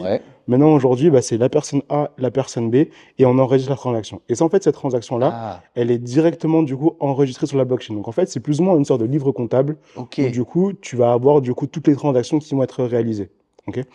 Et donc, vraiment, pour faire très simple. Ouais, mais c'est parfait, c'est ce qu'on cherche. Et donc, là, on sait que Ethereum, en fait, c'est plus ou moins une blockchain qui est un peu plus, comment dire, un peu plus coûteuse que les autres. En tout cas, c'est des transactions, du coup, il faut les payer, il faut rémunérer du coup les transactions. Et c'est un peu plus cher, du coup. Donc, aujourd'hui, Ethereum, comme on a pu peut-être le voir sur le cycle, sous-performe un tout petit peu. Mais on sait qu'il y a quand même des projets très solides qui se développent sur cette blockchain. En gros, ce qui est donc important à comprendre, c'est qu'il y a des entreprises qui, sur cette blockchain, vont développer, du coup, leur activité. Et donc, toutes les transactions, du coup, vont se faire via cette blockchain, tout simplement. Et donc, Ethereum, ça reste quand même une blockchain qui a quand même beaucoup d'importance sur le cycle crypto, enfin sur le crypto en règle générale, et sur le cycle qui va arriver. Actuellement, genre, j'ai pas regardé le prix dernièrement, mais il me semble qu'on est entre 3000 à peu près, non? Ah, je sais plus trop. J'en Parce bouge que j'ai pas. vu qu'il y avait vraiment une correction, donc je sais Ah, pas une trop. correction. Ah bah, je vais regarder, je vais prendre peur parce que moi, c'est ça que j'ai le plus. Attends un tout petit peu, parce que alors, après, pour le coup, Ethereum, c'est Ouais. pas la blockchain sur laquelle j'ai une plus grosse position. Ouais. Je Alors, crois que j'ai l'Ethereum est à 3265 3200. dollars. Il était monté à 4000 et quelques il y a pas si longtemps que Il ça, est monté, ouais. un peu plus de Attends, si on va chercher 4107. 4107, voilà. Donc il était monté à Il y a ce un mois. niveau-là. Euh, donc ouais, et donc, on sait que va y avoir du coup l'intérêt qui va arriver également sur Ethereum parce qu'il y a également eu des ETF. Donc un ETF, qu'est-ce que c'est? C'est un actif qui permet du coup de s'exposer sur Ethereum, mais sans acheter de l'Ethereum. En gros, pour faire très simple, c'est un peu comme le S&P 500, mais pour Ethereum. Donc en Ok. gros, tu achètes du coup Des actions de. Enfin, c'est c'est pas, pas vraiment vraiment. c'est pas des actions, mais en Moi, je gros, sais même pas ce que c'est, hein. parce qu'en gros, le S&P, ce qu'il fait, c'est qu'il reproduit plus ou moins euh, alors, peut-être pas que le S&P, c'est pas la meilleure des exemples. Ok. Mais en tout cas, un ETF, que ça permet, du coup, ça a un actif qui va reproduire et qui va suivre plus ou moins, euh, Ouais, qui est un peu annexé dessus, quoi. voilà, Ok. l'Ethereum. Donc, il y a eu un ETF qui a été fait sur Bitcoin, il y a un ETF qui a été fait, du coup, sur Ah, ok. Ethereum. Mais Et donc, du coup, quel est l'intérêt d'acheter de l'ETF du Bitcoin plutôt que du Bitcoin? ça n'a pas d'intérêt. Et pour le coup, c'est plus ou moins Ah, une erreur. ok. Je pense que beaucoup de personnes, du coup. Alors, c'est parce que du coup, c'est également un actif qui est proposé par les banques maintenant, etc. En tout cas, à des grosses D'accord. personnes. Donc, du coup, ça permet à ces personnes-là, en tout cas, qui détiennent du coup l'ETF, bah, du coup, d'avoir un peu plus enfin, de valeur du coup de leur ETF. Hmm. Mais par contre, acheter un ETF Bitcoin, ça n'a pas réellement d'intérêt parce que du coup, tu possèdes pas réellement ton Bitcoin. Ok. Ah ouais, c'est juste annexé sur le Bitcoin, mais Exactement. ça, on n'est pas. Voilà. Donc, du coup, tu Donc, le en gros, possèdes ça pas peut être la réellement. solution quand il n'y a plus de Bitcoin. Du coup, tu achètes de l'ETF Bitcoin, parce que tu n'as plus le choix. Bah alors, en gros, ça va être des fonds d'investissement qui vont avoir du coup ces ETF-là. Et donc, oui, tu achètes du coup Ok. leur ETF pour plus ou moins t'exposer du coup au cours du Bitcoin. Hmm. Mais en T'en achètes soi, pas, toi? non. Ouais, du coup, Non, parce j'aurais que du douté. coup, le but de Bitcoin, justement, c'est de détenir en fait cette valeur-là. Mhm. Donc là, vraiment de la détenir à fond. Et surtout qu'un Bitcoin, demain, personne ne pourra te le voler, en fait, tout simplement. Ouais. S'il est bien sécurisé, etc., personne ne pourra te le voler. Alors que un ETF, par exemple, si demain, l'actif sous gestion décide de faire X ou Y modification, Ouais. bah, du coup, ton ETF peut totalement cracher et tu Ok. perds du coup ton argent et ton investissement dessus et que ça n'a pas vraiment d'intérêt. Donc là, tu détiens vraiment du coup ta valeur. Et donc, je pense que c'est beaucoup plus intéressant d'acheter réellement du Bitcoin que d'acheter un ETF Bitcoin. Ok, ok. Donc bref, et donc pour revenir du coup sur Ethereum, donc vraiment la technologie en tant que telle, je connais vraiment du coup les très grandes lignes, mais je pourrais pas rentrer vraiment dans les détails du coup Mhm. là-dessus. Je suis vraiment plus d'un point de vue investisseur et comprendre ce qui se passe. Et on sait qu'il y a beaucoup de projets qui se développent sur la plateforme Ethereum, quand même s'il y a d'autres projets qui se développent sur Solana et d'autres blockchains. Et donc, on sait que c'est quand même une blockchain qui a beaucoup d'importance, où de très gros projets très solides sont Construit construits dessus. dessus. Ok. Donc, du coup, on sait qu'elle va prendre également plus de valeur sur ce cycle-là. Donc on Compris. s'attend à Donc en beaucoup aussi. fait, grossièrement, ça reste un autre coin qu'on peut acheter comme du Bitcoin, mais ça n'a rien à voir. En gros, tu vas avoir la fondation Ethereum, donc c'est l'entreprise Ethereum, Hmm. et pour le paiement des transactions, et bah, du coup, ils ont leur coin qui est l'ETH, donc l'Ethereum coin. Ouais, ouais. Donc, du coup, en gros, c'est ça. Ok. Ok, ok. Tu vois, à l'époque où j'ai acheté, parce que moi je suis rentré dans la crypto parce que j'aimais ce concept de freedom, de liberté, de se dire c'est de l'argent digitalisé qui est externe au gouvernement. C'est ça. Et je me disais, on est tellement fliqué à l'heure actuelle que je trouvais intéressant le système d'être un peu plus libre, Ouais. d'avoir cette richesse qu'ils ne peuvent pas vraiment toucher. Ouais. Et c'est surtout pour ça que je suis allé dessus. J'avais entendu parler du Bitcoin, donc j'ai acheté un peu de Bitcoin, mais il paraissait tellement cher. À l'époque, l'Ethereum paraissait beaucoup plus accessible et j'avais pas cette notion de me dire, oh, on peut en acheter des portions, Ouais. obligé d'acheter une pièce complète. C'est pour ça que quand les gens disent, c'est trop tard d'acheter du Bitcoin, ce qu'il est à 90 000 $, on te demande pas d'en acheter un complet. Ouais. Tu peux acheter des portions d'eux. Et l'Ethereum, à l'époque, vu qu'il était à 1000 balles, je me souviens, j'en avais acheté 2. Ouais. Je me disais, oh, trop bien, j'en ai 2. Et après, bah, j'en ai acheté petit à petit, sans en acheter un complet à chaque fois, mais par portion. Totalement. Et aujourd'hui, j'en ai plusieurs. J'en ai pas encore beaucoup, mais j'en ai plusieurs. Et du coup, je me suis dit, bon, c'est cool, j'ai ça, ça m'a l'air stable, etc., etc. Toi, long terme, comment est-ce que tu vois la chose pour un mec aujourd'hui, sans rentrer dans du donnage de conseils Ouais. investissement, mais c'est plutôt de rentrer dans du simple, parce qu'encore une fois, on n'est pas là pour te donner des conseils en investissement, parce que c'est très mal vu en plus de ça, et c'est très dangereux, parce qu'il y a toujours des risques qui sont encourus à travers ça. On vous dit rien, on vous dit juste que nous, on fait. Voilà. Mais aujourd'hui, toi, t'achètes quoi, grossièrement? Alors, ceci n'est pas un conseil en investissement. Voilà. On se dédouane. Vous êtes totalement libre et responsable de tous les achats que vous faites, etc. Moi, l'objectif à long terme, comme je te le disais un peu plus tôt, c'est d'avoir du Bitcoin. Ethereum, encore une fois, ça reste une entreprise, sachant que Bitcoin, personne ne contrôle Bitcoin. Bitcoin, il y a personne qui est au-dessus de Bitcoin. C'est pas une entreprise, c'est vraiment un protocole qui est détenu par ses utilisateurs. Donc, en soi, personne ne contrôle Bitcoin. Tandis que Ethereum, il y a quand même du coup une personne qui est du coup à la tête du coup de Bitcoin. D'Ethereum. Ethereum, pardon. Buterin, je sais bref, je ne sais plus son nom complètement.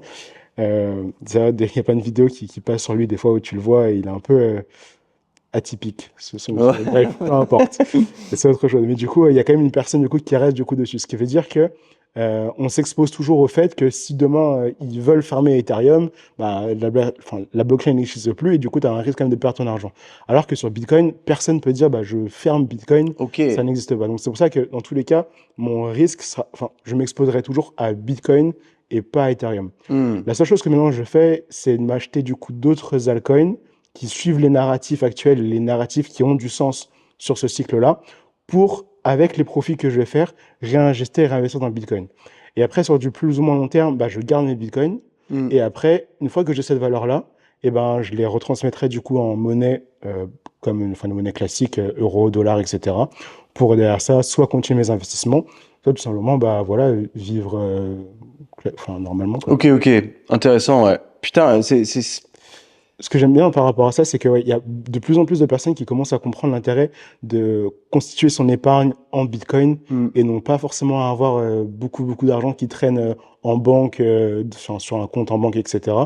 Il y a Éric Larchevêque, qui est le fondateur de Ledger. De Ledger, exactement, qui du coup justement disait qu'il était quasiment 100% exposé du coup sur Bitcoin et que du coup tout son argent il a rien d'autre en termes d'altcoin quoi. Exactement. Ethereum, et qui était que sur c'est marrant parce que qu'il a autre chose, mais en tout cas la plus grosse partie du coup de son argent, de son épargne, on va dire, c'est en Bitcoin, etc. C'est super intéressant parce que c'est vrai qu'à l'époque, quand j'avais acheté, il y avait Gary Vaynerchuk qui donnait aussi 2-3 conseils comme ça, qui disait ouais, Bitcoin c'est trop cool, mais les gens un peu smart iront sur l'Ethereum. Il avait juste dit ça, ce bâtard, et je me suis dit putain, ok, si c'est Gary Vee qui dit ça, vu que le coin paraissait moins cher, parce qu'à l'époque, donc le Bitcoin devait être à peu près à 30 000 $ et l'Ethereum à 1000, et je m'étais dit bon en fait, vaut mieux l'Ethereum si ça monte comme le Bitcoin, mais il s'avère que ce sera pas le cas. Non. Je pense qu'il n'y aura pas une crypto qui sera aussi forte que Bitcoin. Je pense que Bitcoin, ça reste du coup la crypto du coup numéro 1 et ça le restera du coup pour toujours. Enfin, pour toujours, on ne sait jamais encore une fois, mais en tout cas, pour le coup, sur du très long terme, moi, pour le coup, je vois vraiment Bitcoin. Et puis surtout pour tous les avantages qu'il y a du coup sur Bitcoin, je pense qu'il y a beaucoup plus d'intérêt à ce que ça reste du coup en Bitcoin. Donc dans le fond, en termes d'investissement très simple, pour quelqu'un qui n'a pas envie non plus de regarder les courbes toutes les 5 minutes, donc de s'intéresser aux altcoins ou même aux cycles, vaut mieux juste acheter du Bitcoin. Alors, pour une personne déjà d'une part qui veut se lancer du coup là-dedans, moi la première des choses que je dirais, c'est de passer du temps à essayer de comprendre. Passer du temps, énormément de temps à essayer de comprendre. Parce que du coup, si tu achètes quelque chose mais que tu ne le comprends pas, sois sûr et certain qu'il y a de très fortes chances pour que tu perdes de l'argent. Donc déjà d'une part, se renseigner et faire ses recherches. Il y a énormément de contenu gratuit qui est présent du coup sur Internet. Vraiment, faut vraiment pas hésiter, il y a tellement de choses. La première chose vraiment, c'est de se renseigner. La deuxième des choses, c'est d'investir seulement un montant que tu es prêt à perdre. Et c'est vraiment quelque chose qu'il faut se dire. Si tu investis de l'argent dans un actif du coup à risque, faut se dire que c'est de l'argent que tu as perdu. Mais c'est une notion qui est très compliquée, ça. Parce qu'en vrai, c'est un peu comme quand tu vas au casino et que tu dis ça c'est de l'argent que tu es prêt à perdre. Mais je sais pas si la notion est vraiment la bonne parce que moi ce que je mets dedans, je suis pas prêt réellement à le perdre. C'est plutôt je veux l'investir de manière à pas prendre beaucoup de risques. Exactement. Donc prêt à perdre, c'est plutôt quand tu prends beaucoup de risques, je dirais. C'est après évidemment ça se dédouane de tout quand tu dis faut que tu sois prêt à perdre ça parce que même si tu as un risque très faible, il y a quand même un risque. Totalement. Il y a toujours un risque. Même si demain, tu prends une entreprise qui est ultra cotée, par exemple Apple, tu investis demain sur Apple et après, tu apprends que le lendemain, Steve Cook, c'est... Steve Cook. C'est pas Steve Cook? Tim Cook. Ouais. Steve Cook, c'est fitness. Ah oui, Steve Cook, c'est fitness. My bad. C'est Tim Cook. Tim Cook, autant pour moi. J'ai un doute là-dessus. Ouais, Tim Cook, bah, il a fait un truc fou et tu vois que le cours d'Apple casse la gueule. Bah, c'est de l'argent que tu es prêt à perdre. Enfin, c'est plus dans ce sens-là que je le vois. Ouais, Steve Cook, c'est Ouais. fitness. Et c'est aussi pour ça que l'erreur de le débutant. S&P 500, donc si vous comprenez pas trop l'anglais, c'est S avec le logo du E, P 500. C'est ce que vous verrez classique. Et il y a plein d'applications aujourd'hui qui permettent d'en acheter. Moi, j'ai testé juste un truc. J'ai téléchargé une application qui s'appelle Trade Republic. Je sais pas si tu connais. Ouais. Parce qu'il y a tellement d'applications qui font peur. Ça fait application de trading. Et j'étais le premier à flipper d'ailleurs. Les eToro, les machins qui sont pour des traders aguerris. Moi, je me suis dit, je suis pas un trader. Ouais. Je veux juste, et je pense comme tout le monde, investir une partie de mon argent, le voir fructifier, pouvoir l'utiliser si j'en ai besoin, pas me retrouver coincé. Si j'ai besoin de thunes en urgence, je fais comment? Ouais. Et eux te le permettent. Et j'ai mis 100 balles sur le S&P 500 juste pour tester. Ouais. Et je suis pas investi dans le S&P de la même manière parce que ça m'intéresse pas. L'avantage, c'est que tu en as 500. Donc, si Apple se casse la gueule, tu en as 499 Exact. qui potentiellement vont remonter le niveau. Exact. Et au moins, tu sais que c'est un investissement qui est safe. Exact. Ça reste des trucs intéressants. Cependant, ça reste des croissances qui sont pas délirantes non plus. Mhm. Ça peut être 10% annuel, c'est déjà pas mal. Ouais. Je pense il y a peut-être mieux, mais à des risques plus élevés aussi. Exactement. C'est déjà pas mal. Et après, tu as la crypto, pareil, où je cherchais une plateforme extrêmement simple. Donc, tu parlais d'Éric Larchevêque qui lui propose son produit Ledger qui te permet de stocker tes cryptos à l'intérieur sans que personne puisse jamais y goûter, tout simplement. Mais la notion, moi, j'en ai pas parce que je me suis toujours dit, quand j'héberge sur, bon, je pense que le risque est super aussi, mais je le mets sur une plateforme de trading qui, elle, me rémunère ce Bitcoin, par exemple, à 4 ou 5% annuel en plus de la croissance que lui va prendre naturellement. Qu'est-ce que tu penses de ça? Alors, par rapport à la sécurité des cryptos, faut toujours faire attention. Faut toujours faire attention. Pourquoi? Parce que on n'est jamais à l'abri d'un hackage ou autre, sachant que tu vois toutes ces... Il y a eu des plateformes qui en ont subi d'ailleurs. Exactement, et qui ont subi ça. Et donc du coup, si tu gardes par exemple tes bitcoins ou toutes tes cryptos en fait sur ces plateformes-là, tu as toujours un risque que soit ton argent soit bloqué et tu ne peux pas les toucher. C'est ce qui s'est passé avec FTX notamment, avec Sam Bankman-Fried. Donc soit tu as toujours ces risques-là. Alors que à partir du moment où tu transfères tes cryptos de ces plateformes-là à un ledger ou à peu importe l'autre outil de sécurité que tu veux utiliser. Il y a quoi d'autre que le Ledger d'ailleurs? Alors, moi, pour le coup, j'ai une clé Ledger, mais j'ai également parlé du coup d'une carte Tangem. Pour le coup, je pourrais pas te dire réellement à quoi ça sert, mais j'ai vraiment entendu parler de ça. C'est plus ou moins les deux gros qui existent actuellement du coup sur le marché. En tout cas, Ledger, ça monte du coup le numéro 1. Et tu as plusieurs clés Ledger qui te permettent du coup, bref, peu importe. Mais du coup, il faut toujours en fait faire du coup ces transactions sur ces plateformes-là, puis ensuite les mettre en sécurité là-dessus. Et toujours les avoir. Notamment Bitcoin, Ethereum, faut toujours les avoir là-dessus. Moi, je sais que de mon côté, j'essaie de faire les choses plus ou moins différemment, mais la plupart de mes grosses cryptos et de mes grosses positions sont toujours bien protégées sur Ok, donc en fait, tu les protèges, mais tu sais que tu n'es pas rémunéré dessus. T'as pas de yielding, comme on appelle, de dire, ok. Parce que ça, j'essaie de maximiser le potentiel, en fait, et j'ai pas de clé Ledger aujourd'hui. J'utilise une plateforme que j'estime être la meilleure du marché, d'après les recherches que j'ai eu fait. J'utilise Nexo, moi, qui est une boîte anglaise.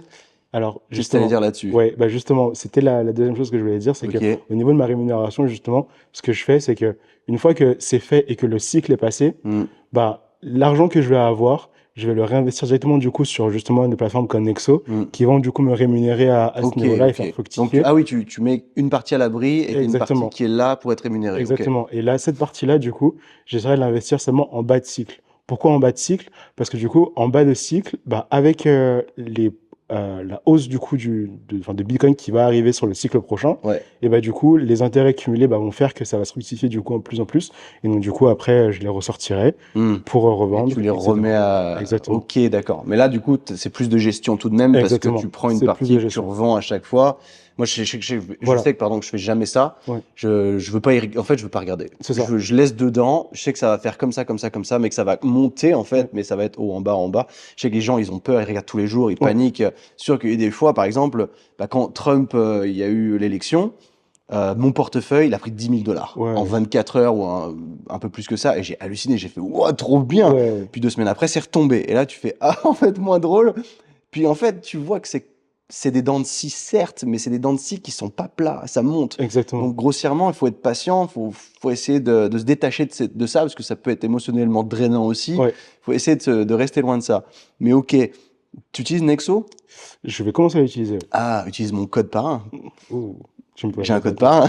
tu me passeras. Je sais pas si j'ai déjà commencé à. Nexo, j'aime beaucoup dessus, cette mais- plateforme. Donc, il y a plein, encore une fois, ce ne sont pas des conseils ou quoi, mais en ayant étudié un peu toutes les plateformes qu'il y avait, je trouve qu'elle est extrêmement simple, extrêmement safe, Ouais. et qu'elle te permet d'avoir une carte bleue. Ouais. Ce qui fait que tu peux payer avec. Et ça, je trouve que c'est trop bien, parce que, bah, en France, on n'est pas éduqué sur la question de la carte de crédit. Ouais. On appelle ça une carte de crédit, mais réellement, on a des cartes de débit. Aux États-Unis, on est très formé sur la question. Au Canada, c'est pareil, parce que les cartes de crédit, là où c'est bien, c'est que enfin, il faut être, encore une fois, faut avoir une intelligence financière développée pour faire ça, parce que tu peux très vite rentrer dans des dettes. Ouais. Et c'est aussi le problème aux États-Unis, c'est que tu as plein de gens qui sont pas éduqués et qui dépensent sur des cartes de crédit, qui max out les cartes de crédit, mais qui n'ont pas de quoi rembourser ces fameux crédits en fin de mois. Et vu que eux, ça fonctionne sur des crédits score, quand tu veux acheter une maison ou autre pour avoir un taux plus intéressant qu'une autre personne, ce que je trouve très intelligent d'ailleurs, bah, si tu es un peu smart financièrement parlant, bah, tu vas dépenser à crédit. Mais du coup, à chaque crédit que tu payes, enfin, chaque chose que tu payes, on te donne ce qu'on appelle un cashback, donc qui peut être de 1, 2, 3%, dépendamment de là où tu es, ou du service que tu as, dont tu bénéficies. Et à la fin du mois, bah, tu dois rembourser, et tu rembourses, si tu as été smart, l'argent que tu as dépensé, tu l'as mis de côté par définition, tu te retrouves pas dans la merde. Tu as un bon crédit score, et en plus de ça, bah, tu économises 2 à 3% sur tous tes achats. Et je trouve ça trop dommage qu'en France, moi, j'ai jamais vu ça. Ouais. Peut-être qu'il y a ça dans des banques très spécifiques, mais je n'ai jamais vu ça. Et Nexo te permet de le faire. Il te file une carte où tu as 2% de cashback. Ils te le remboursent dans leur monnaie à eux, la Nexo, qui est annexée plus ou moins au Bitcoin, tout ça. Ouais. Et du coup, bah, moi, je fais ça quand j'achète un truc et j'ai 2% de retour. Okay. Et le lendemain, bah, je rembourse avec mon argent ce que j'ai dépensé, en fait. Totalement. Ce qui fait que je suis jamais dans la merde. Et bah, j'économise 2% sur cette fameuse inflation, par exemple. Et je trouve ça trop bien. Et sur le clic d'un bouton, cette carte de crédit peut devenir une carte de débit. Okay. Donc d'un coup, tu n'as plus besoin tu peux te dépenser normalement sans te soucier de ah merde, j'ai dépensé à crédit, il faut que je rembourse à un moment. Ouais. Parce que forcément, si tu rembourses pas, bah tu as des intérêts qui montent et le cashback, bah tu le perds. Totalement. Donc c'est une plateforme que j'affectionne tout particulièrement parce qu'elle est extrêmement simple d'utilisation et que ça fait des années maintenant que je l'utilise et je n'utilise que celle-ci. J'ai arrêté d'utiliser toutes les autres que j'ai pu tester et j'aime beaucoup. Donc c'est surtout ça, mais c'est bien parce que ça nous a beaucoup éclairé sur la question du Bitcoin et de toutes les autres coins, puisque même moi j'étais encore un peu dans le flou où je te parlais du fait que ce que j'ai de plus c'est de l'Ethereum, mais même là avec la conversation qu'on vient d'avoir, je me rends compte que je sais même pas si je vais les garder, je vais peut-être les transférer en Bitcoin en fait tout simplement, et je peux faire ça très rapidement d'ailleurs grâce à Nexo et c'est très simple. Attention quand est-ce que tu le feras. Enfin après, c'est encore une fois, c'est dans le but d'optimiser un peu tout ça, mais oui, il y aura sûrement un moment où il faudra du coup, je pense, revendre tes Ethereum. Ok. Je pense que ça peut être intéressant, peut-être pas tous tes Ethereum, mais en tout cas une partie pour derrière ça, soit dans ton objectif de continuer à constituer ta réserve en Bitcoin, ou alors par la suite remettre ça dans de l'argent. L'euro. Trop bien. En tout cas, c'est cool parce qu'on a une conversation qui était très simple à comprendre, qui éduque sur le sujet, en l'occurrence de l'investissement à petite échelle, de monsieur tout le monde, parce qu'on n'est pas tous des investisseurs. Tu sais, quand tu vois dans les gens, dans leur bio, c'est écrit investor. Ouais, bah nous aussi on investit, mais à petite échelle, et je pense que c'est accessible pour tout le monde aujourd'hui, et que ce serait même intelligent de le faire pour se mettre une espèce de matelas confortable qui va se faire tout seul avec le temps, qui va combler l'inflation et qui va te permettre de pas te retrouver avec une thune qui reste sur un compte et qui ne sert à rien. Parce que même si c'est des choses, en effet, quand tu vois dans des calculs d'effets cumulés, où tu regardes il existe des calculateurs d'ailleurs où tu peux mettre, je mets tant d'argent par mois sur un compte pendant tant de temps, et tu vois combien tu as à la fin. Alors oui, c'est cool. Alors en effet, on se dit, ah ouais, mais c'est sur 20 ans, quoi. Alors oui, je comprends que ce soit chiant, c'est long, c'est pas si facile que ça, et on sait pas de quoi est fait demain en plus de ça. Je comprends que si tu veux juste vivre ta vie en YOLO, tout dépenser, au moment où tu as ton paycheck, enfin ton salaire, tu dépenses tout, et tu vis paycheck to paycheck, c'est ton problème. C'est ton problème. C'est exactement ça. On ne sait jamais, en effet, on n'est pas à l'abri d'une maladie, d'un accident, on ne sait pas ce qui peut se passer, en effet, mais en prenant en compte qu'aujourd'hui, on risque d'avoir une espérance de vie beaucoup plus longue que nos aïeux, bah pourquoi pas se mettre aussi à l'abri de se dire qu'on soit en mesure d'assurer nos arrières, même si on n'a pas de retraite, par exemple. Parce que c'est encore un autre sujet. Totalement. Le système des retraites, je n'y crois pas du tout. Mais on va pas rentrer dans cette conversation-là. Ouais. Mais c'est rigged comme système, de sorte que il est basé sur un système où toutes les générations sont les mêmes. Sauf que c'est pas le cas, donc ça ne peut pas marcher. Par définition, c'est aussi simple que ça ne peut pas marcher. Donc du coup, dis-toi que si tu as 30 piges aujourd'hui, émets un scénario sur lequel la retraite, elle tombe pas. Ouais. Qu'est-ce que tu fais du coup? Ouais. Est-ce que tu continues à bosser jusqu'à 100 ans ou est-ce que tu investis un petit pourcentage de ton salaire tous les mois? En l'occurrence, là, nous, l'exemple concret d'aujourd'hui, c'était le Bitcoin ou, si tu veux pas rentrer là-dedans, la bourse, le S&P 500, qui est très facile à investir. Si je dois conseiller des plateformes aujourd'hui, Nexo pour la crypto, Trade Republic pour le S&P 500, parce que c'est extrêmement simple et c'est fait pour monsieur tout le monde comme toi et moi. Ouais. Donc, moi, c'est ce que je dirais. Et il y a également, alors c'est vrai que pour le coup, il y a de plus en plus de personnes qui l'utilisent et il y a ces plateformes-là, Revolut. Ouais. Je fais vraiment à le dire.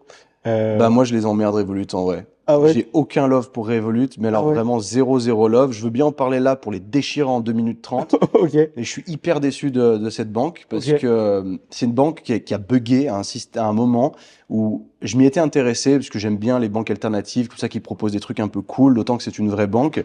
Et j'ai essayé d'ouvrir un compte chez eux. En fait, pour long story short, je suis banni chez Revolut. Ok. Pourtant, je n'ai jamais eu de compte chez eux.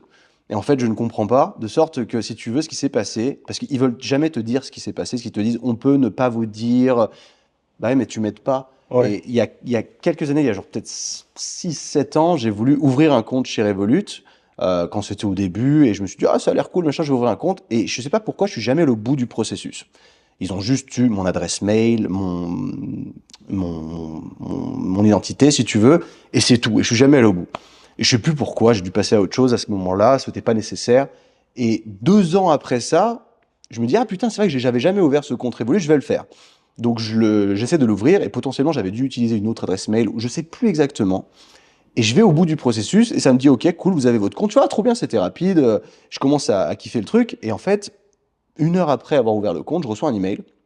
Dans 24 heures, votre compte sera fermé. Mais je capte pas, tu sais, je fais quoi ce délire? Et j'essaie de contacter le service client, déjà extrêmement compliqué. Et 24 heures plus tard, donc il me ferme mon compte.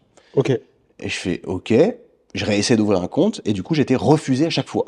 Parce que tu parles pas vraiment à un humain en plus de ça, donc tu es tout le temps refusé.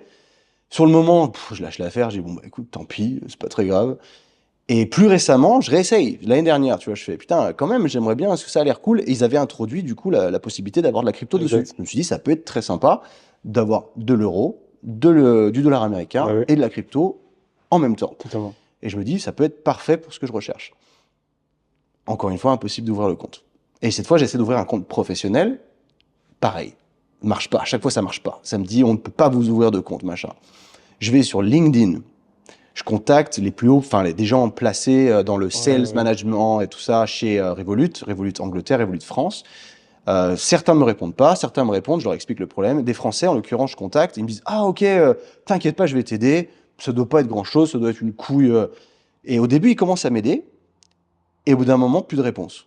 Okay. Parce qu'ils n'y arrivent même pas à débloquer. Ils me disent « Je comprends pas, j'arrive pas à débloquer ton compte, je comprends pas ce qui se passe. » Et il y a un moment où je réussis à avoir un message, on me dit « Ah mais c'est parce que t'as eu un compte doublon, parce que tu avais essayé d'ouvrir un compte à une période et que tu en as réouvert un peu plus loin. Du coup, ils ont vu 2 fois le même nom et c'est interdit d'avoir 2 comptes sur Revolut, apparemment. Okay. Donc, mon nom a été flagué et du coup, banni. Et j'ai pas compris. Je me suis dit, pour ça, ils m'ont banni. Je comprends pas. C'est complètement con parce que j'ai même jamais mis d'argent dessus. J'ai jamais rien fait, en fait. Okay. Donc, je comprenais pas. Et ils me disaient, bah, ok, je vais t'effacer tous tes comptes et tu vas essayer de start fresh et de recommencer. Ok, je dis, bon, bah, ça devrait fonctionner. Et ça a jamais marché. Okay. Et pas plus tard qu'il y a 1 mois, je recommence le système, je fais bon, je vais peut-être retenter parce qu'au bout d'un moment, les gens finissaient par me ghoster sur LinkedIn et plus me répondre. Et là, je me dis, mais je suis un criminel ou quoi? J'ai fait quoi? Je comprenais pas et je recontacte une autre femme sur LinkedIn qui s'occupe de Revolut Pro Business. Oh, je vais t'aider, pas de souci, machin, tout ça. Et après, elle me dit, ah ouais, visiblement, ils t'ont pas reconnu entre ta selfie et la photo sur ton passeport. Je trouve ça un peu gros, je fais ok, je comprends pas trop.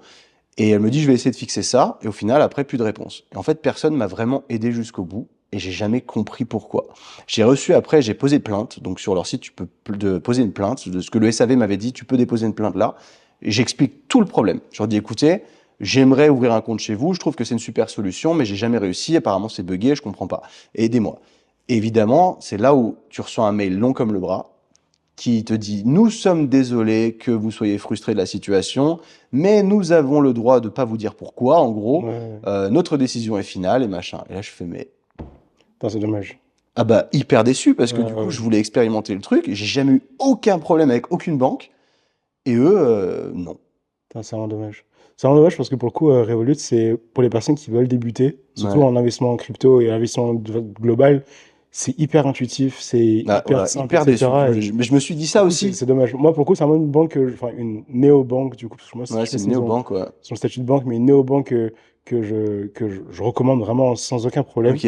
Mais c'est vraiment dommage que tu aies eu ça. Bah, moi, j'ai pas du tout une bonne expérience. Au contraire, je leur ai dit, dites-moi juste ce qui va pas. Et je vous aide à fixer le truc. Si c'est un problème de selfie, de conneries, j'en sais rien.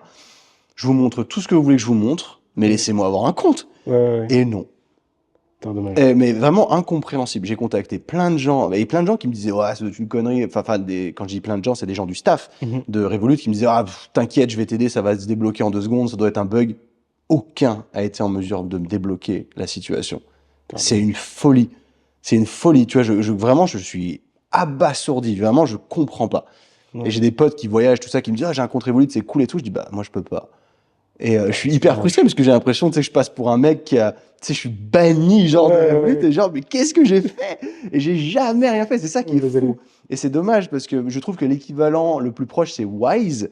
Mais Wise n'est même pas une vraie banque et ne propose pas la crypto. Donc je me suis dit, putain, c'est quand même con parce que, bah, dommage pour eux, hein, mais, enfin, je pense qu'ils en ont rien à foutre, mais je trouve que c'est trop dommage. Mais bon, bref, du coup, je ne recommande pas forcément Revolut par rapport à ça, mais je pense qu'en effet, une personne, bah, qui juste commence le processus d'inscription, il aura aucun problème. J'ai dû tomber au moment où il fallait pas, je ne sais pas, mais je comprends pas. Dommage. Du coup, j'utilise quoi comme plateforme, toi? Alors, moi, j'ai commencé avec Revolut. Vraiment commencé avec Revolut. Puis ensuite, j'en ai d'autres, mais l'une des que j'utilise le plus, ça va être Phantom. Je connais pas. Ouais, c'est une plateforme qui est vraiment très bien également. Il y a énormément de crypto également dessus. Ok. Et ouais, Phantom également que j'utilise pas mal. J'ai également utilisé. Est-ce que c'est compliqué? Est-ce que c'est plus un truc pour des gens qui checkent souvent les graphes, les cycles comme toi tu le fais? Non. Alors déjà, également pour mettre un petit point, les graphes pour le coup, je les regarde pas tant que ça. Ok. Je regarde vraiment du coup les choses de façon très ponctuelle, peut-être 1 à 2 fois par semaine. Et l'autre fois où je la regarde, ça peut être avant que j'écrive ma newsletter. Mais sinon, vraiment, je regarde pas tant les graphes que ça. Et ça, c'est vraiment quelque chose qui est vraiment important à évoquer. C'est que pour toutes les personnes qui pensent que c'est très compliqué du coup d'investir, etc., et qu'il faut regarder les choses, etc., non. En soi, tu peux vraiment le faire de façon très simple, très détendue, en y consacrant peut-être 2 heures par mois, même pas 2 heures par mois, ça peut vraiment être fait très facilement, sans aucun problème. Donc, au niveau des plateformes que j'utilise, alors Revolut, qui est vraiment très intuitif, et t'as les graphes, etc., t'as même beaucoup d'explications qui est faites dessus, et ça, pour le coup, je trouve que c'est bien fait. Alors, crypto.com, j'ai entendu du bien, j'ai entendu du mal. Je l'ai utilisé, j'ai arrêté. Ouais, j'ai entendu du bien, j'ai entendu du mal dessus. Donc, bon, j'ai quelques projets du coup dessus, enfin quelques cryptos du coup dessus, mais c'est pas là où j'en ai le plus. J'essaie également du coup de diversifier au maximum. Voilà, exactement, que pas tout soit sur la même chose, donc de diversifier au plus. Phantom également que j'utilise, qui est vraiment très bien. Ça va être les 3 principales. Est-ce que j'en oublie une autre? Je crois pas. Ouais, je crois que c'est plus ou moins ça. Ouais.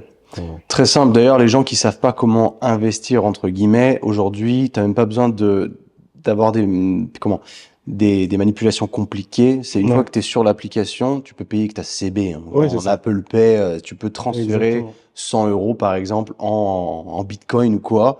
Ça se fait tout seul. Hein. Donc c'est très très simple. Tu vas payer peut-être des frais de conversion qui sont de 1 € ou autre, dépendamment du montant que tu vas dépenser. Mais aujourd'hui, c'est très simple. Il n'y a pas des risques avec des longues adresses compliquées. Évidemment, quand tu envoies de la crypto, après c'est compliqué. Par exemple, par exemple, admettons, si j'ai besoin de ma crypto demain, que je dois vite l'avoir en euro, Comment est-ce que toi tu ferais là? Est-ce que tu dois, enfin comment tu peux sortir ça? Parce que je me posais la question de, c'est toujours facile de mettre ton euro dedans en payant par CB. Ouais. Mais si demain, t'as une couille, tu as 2000 euros en Bitcoin, t'as besoin de 2000 euros. Tu fais comment? Vendre. Juste comme ça te les remet en euros? Ouais, enfin, du coup, ça te fait une transaction qui passe du coup de tes bitcoins en euros. Ouais. Mais du coup, ouais, tu le revends. Et après, dépendant du coup de la plateforme que tu vas utiliser, soit ça peut te prendre peut-être entre 24 et 48 heures pour que tu les retrouves directement du coup sur ton compte. Ok. Mais du coup, oui, il y a la transaction qui se fait du coup Très simple directement, comme ça. très très simple. Ouais. Ouais, je te demande ça parce que je l'ai jamais fait. Nous, Ouais. c'est pour ça que je me suis dit peut-être c'est compliqué, mais au final, il n'y a pas vraiment de red flag là aujourd'hui en étant monsieur tout le monde de se dire je veux investir un peu d'argent, une partie de mon salaire tous les mois, très simplement. Totalement. Ok. Pour, en vrai, peut-être pour synthétiser de façon très simple, pour les personnes qui justement veulent investir, renseignez-vous et essayez de vous informer du coup sur ce que vous voulez acheter, première chose. Deuxième chose, commencez petit. Commencez petit si c'est votre objectif, ne voyez pas trop gros tout de suite. 3, en plus du coup de vous renseigner, enfin, continuez du coup toujours de vous renseigner et de vous informer toujours. Et si je dois dire un 4, ça serait soyez pas trop gourmand, peut-être sur les choses. Ça, c'est un bon point. Ouais. Soyez pas trop gourmand sur votre investissement et puis n'espérez pas des choses qui sont peut-être irréalisables, en tout cas sur une période donnée. Faire fortune en 2 mois. Ouais, exactement. Ouais. On peut trouver des exemples comme ça, des personnes qui vont dire ah ouais, j'ai mis je sais pas 100 euros dans un truc et ça m'a fait un fois 250 et voilà, maintenant je suis trop bien. Ça arrive, il y a des histoires comme ça, mais c'est des histoires 1 sur 1 million. Et pour le coup, c'est pas également ce que je recommanderais. Pourquoi? Parce que généralement, alors après ça va vraiment beaucoup dépendre des personnes, mais si tu es une personne lambda, que tu n'as jamais fait d'investissement, etc., et que du jour au lendemain, tu te retrouves avec une grosse somme d'argent sur ton compte, si tu n'as pas l'éducation financière pour pouvoir gérer cette grosse somme d'argent, ça va être compliqué. Il y a beaucoup de personnes qui ne savent même pas encore gérer leur salaire à 1500 euros ou 1800 euros et qui pensent pouvoir derrière ça demain gérer du coup une entrée d'argent à 2500, à 250 000 euros ou peu importe et se dire bah ok ça y est, c'est bon, je suis bien, etc. Je pense que c'est les personnes qui vont faire des erreurs, c'est sûr et certain. Et quand je pense que hyper important de savoir, comme on l'a dit un peu plus tôt, mais savoir gérer son argent et être prêt pour pouvoir gérer cet argent. 3 également, enfin 4, j'en suis au niveau de mes comptes, au niveau de mes comptes. Mais quand tu investis du coup, notamment en crypto, faut que tu saches quand est-ce que tu vas sortir. Et quand tu sors, sors et rate plus. Parce que du coup, si tu sors et tu as fait un bénéfice, bah, c'est vraiment très bien. C'est plus que beaucoup de personnes. Mais il faut pas que tu te dises ah mince, je suis sorti, mais le prix il a encore fait un x2 et j'aurais pu faire x2. Tu as déjà fait beaucoup trop tard. Voilà, c'est ça. Tu as déjà fait de l'argent, sois vraiment fier de ce que tu as fait et puis c'est tout quoi. Mais bon, si on regarde le côté Bitcoin, le but il est de jamais vraiment revendre totalement. En tout cas pour toi. Encore pour moi. Pour d'autres personnes, s'ils ont besoin de cet argent à ce moment donné, ils se disent bah OK, j'ai besoin de cet argent à ce moment-là. OK, tu peux revendre. Moi, je sais que cet argent-là, en tout cas moi je suis sur mon plan, le plan que j'ai pour moi, c'est un plan sur 2 à 3 cycles. OK. J'ai ce cycle-là. 12 ans, quoi, en fait, voilà. Grossièrement. J'ai ce cycle-là, le cycle prochain et potentiellement le cycle d'après. Mais sur ce cycle-là, je sais que j'ai une target que je veux atteindre et je sortirai, peu importe, mais je sortirai à ce moment-là. Okay. Si elle est atteinte, très bien. Si elle n'est pas atteinte, j'aurais sûrement déjà sécurisé 90% de ce que je voulais faire. Jouer comme ça, ouais. Ok, smart. 90% de ce que j'aurais fait et ça m'ira très bien. Par contre, je sais que tout l'argent que j'aurai là, je vais pas le réinvestir, je vais pas le sortir pour le mettre en euros dans la vie de quotidien. Non, ça sera toujours là et ça sera réinvesti pour le cycle prochain. Ok. Et pour le cycle prochain, et ça sera là où du coup, bah, on pourra commencer à avoir du coup un investissement qui soit très très intéressant et réfléchir là-dessus. Ok, cool. À partir de là, au niveau à l'heure à laquelle on parle, on en est où du cycle? Alors, au niveau du cycle, on a eu une grosse poussée, on va dire, avec l'annonce du coup des ETF qui s'est fait en mars 2024. Ok. Puis ensuite, on a eu vraiment une correction, une stabilisation du prix qui s'est fait plus ou moins entre mars et août, où le prix a plus ou moins corrigé, mais descendu. On est quand même sur une légère baisse globale, mais entre mars et août. À partir du mois d'août, on a vu qu'il y a eu du coup des injections de nouvelles liquidités, on a vu le prix commencer à remonter, et après on a vu du coup l'élection de Donald Trump qui a vraiment fait pousser la crypto. Là, actuellement, on voit une correction qui est normale et qui est saine pour que on puisse débuter 2025 de façon vraiment optimale. Ok. Donc là, on est vraiment sur la 4e année du cycle de 4 ans, donc on est vraiment sur la dernière année de ce cycle, et donc théoriquement, on attend à ce que l'année 2025 soit une année qui soit très positive pour les cryptos. Ok. Et qu'on voit du coup des prix qui partent en parabole de façon très importante sur les mois à venir. Donc actuellement, la correction qu'on voit là, elle est intéressante pour les personnes qui aimeraient rentrer maintenant sur le marché crypto. Ok. Intéressante. Par contre, faut savoir que dépendant de comment le prix va bouger et comment les acteurs vont avancer, parce que c'est vraiment ça qui est très intéressant avec le crypto, c'est qu'on sait qui a quoi et on sait qui fait quoi. Ce qui est un peu différent du coup des marchés, on va dire, plus traditionnels. Parce que du coup, comme tout est visible sur la blockchain, donc via le fameux livre des transactions, tu peux tout voir et savoir qui a quoi, combien de bitcoins, etc., etc. Okay. Donc tu vois que par moment, les investisseurs qui sont là depuis plus longtemps, qui ont vraiment beaucoup d'argent du coup en bitcoin, on peut voir du coup leurs transactions. Bref. Et donc, en fonction de ça, on pourra plus ou moins déterminer à quel niveau est-ce qu'on est du coup dans le cycle et surtout quand est-ce qu'il faudra vendre. Là, pour le coup, d'après beaucoup d'analystes, on pourrait connaître une fin de cycle haussier entre le printemps et octobre 2025. Ok. Donc, ce serait plus ou moins la fenêtre sur laquelle il faudrait vendre. Moi, je vais commencer à voir bien sûr comment évolue le prix, mais à potentiellement vendre aux alentours du mois de mars. De toute façon, encore une fois, ce n'est pas un conseil d'investissement. C'est ce que je fais pour moi, bien sûr, etc.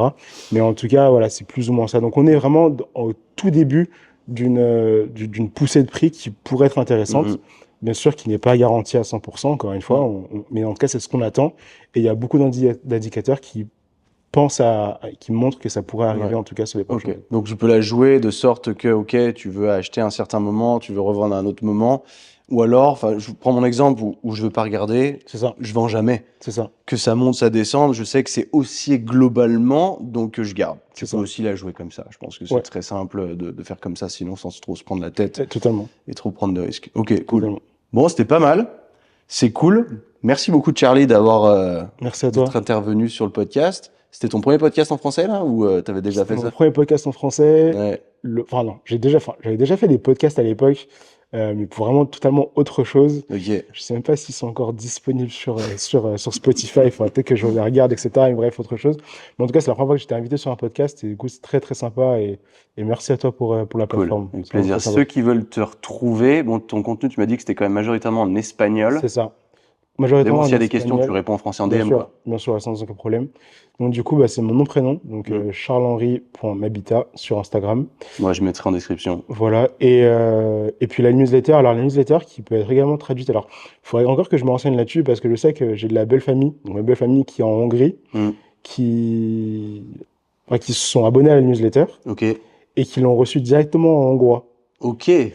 Donc, du coup, à voir s'il y a potentiellement des choses qui peuvent être intéressantes. Avec l'IA, maintenant, on peut tout faire. Ouais, exact. Ça se traduirait tout. Est-ce que tu as de la newsletter? Totalement. Moi, je suis inscrit. Elle est gratuite. Exactement. Et tu peux la traduire en français directement. Elle est super intéressante parce que il y a des choses très compliquées qui se font très techniques qui se font sur la crypto aujourd'hui. Mais du coup, ce que tu fais toi, c'est simple à comprendre.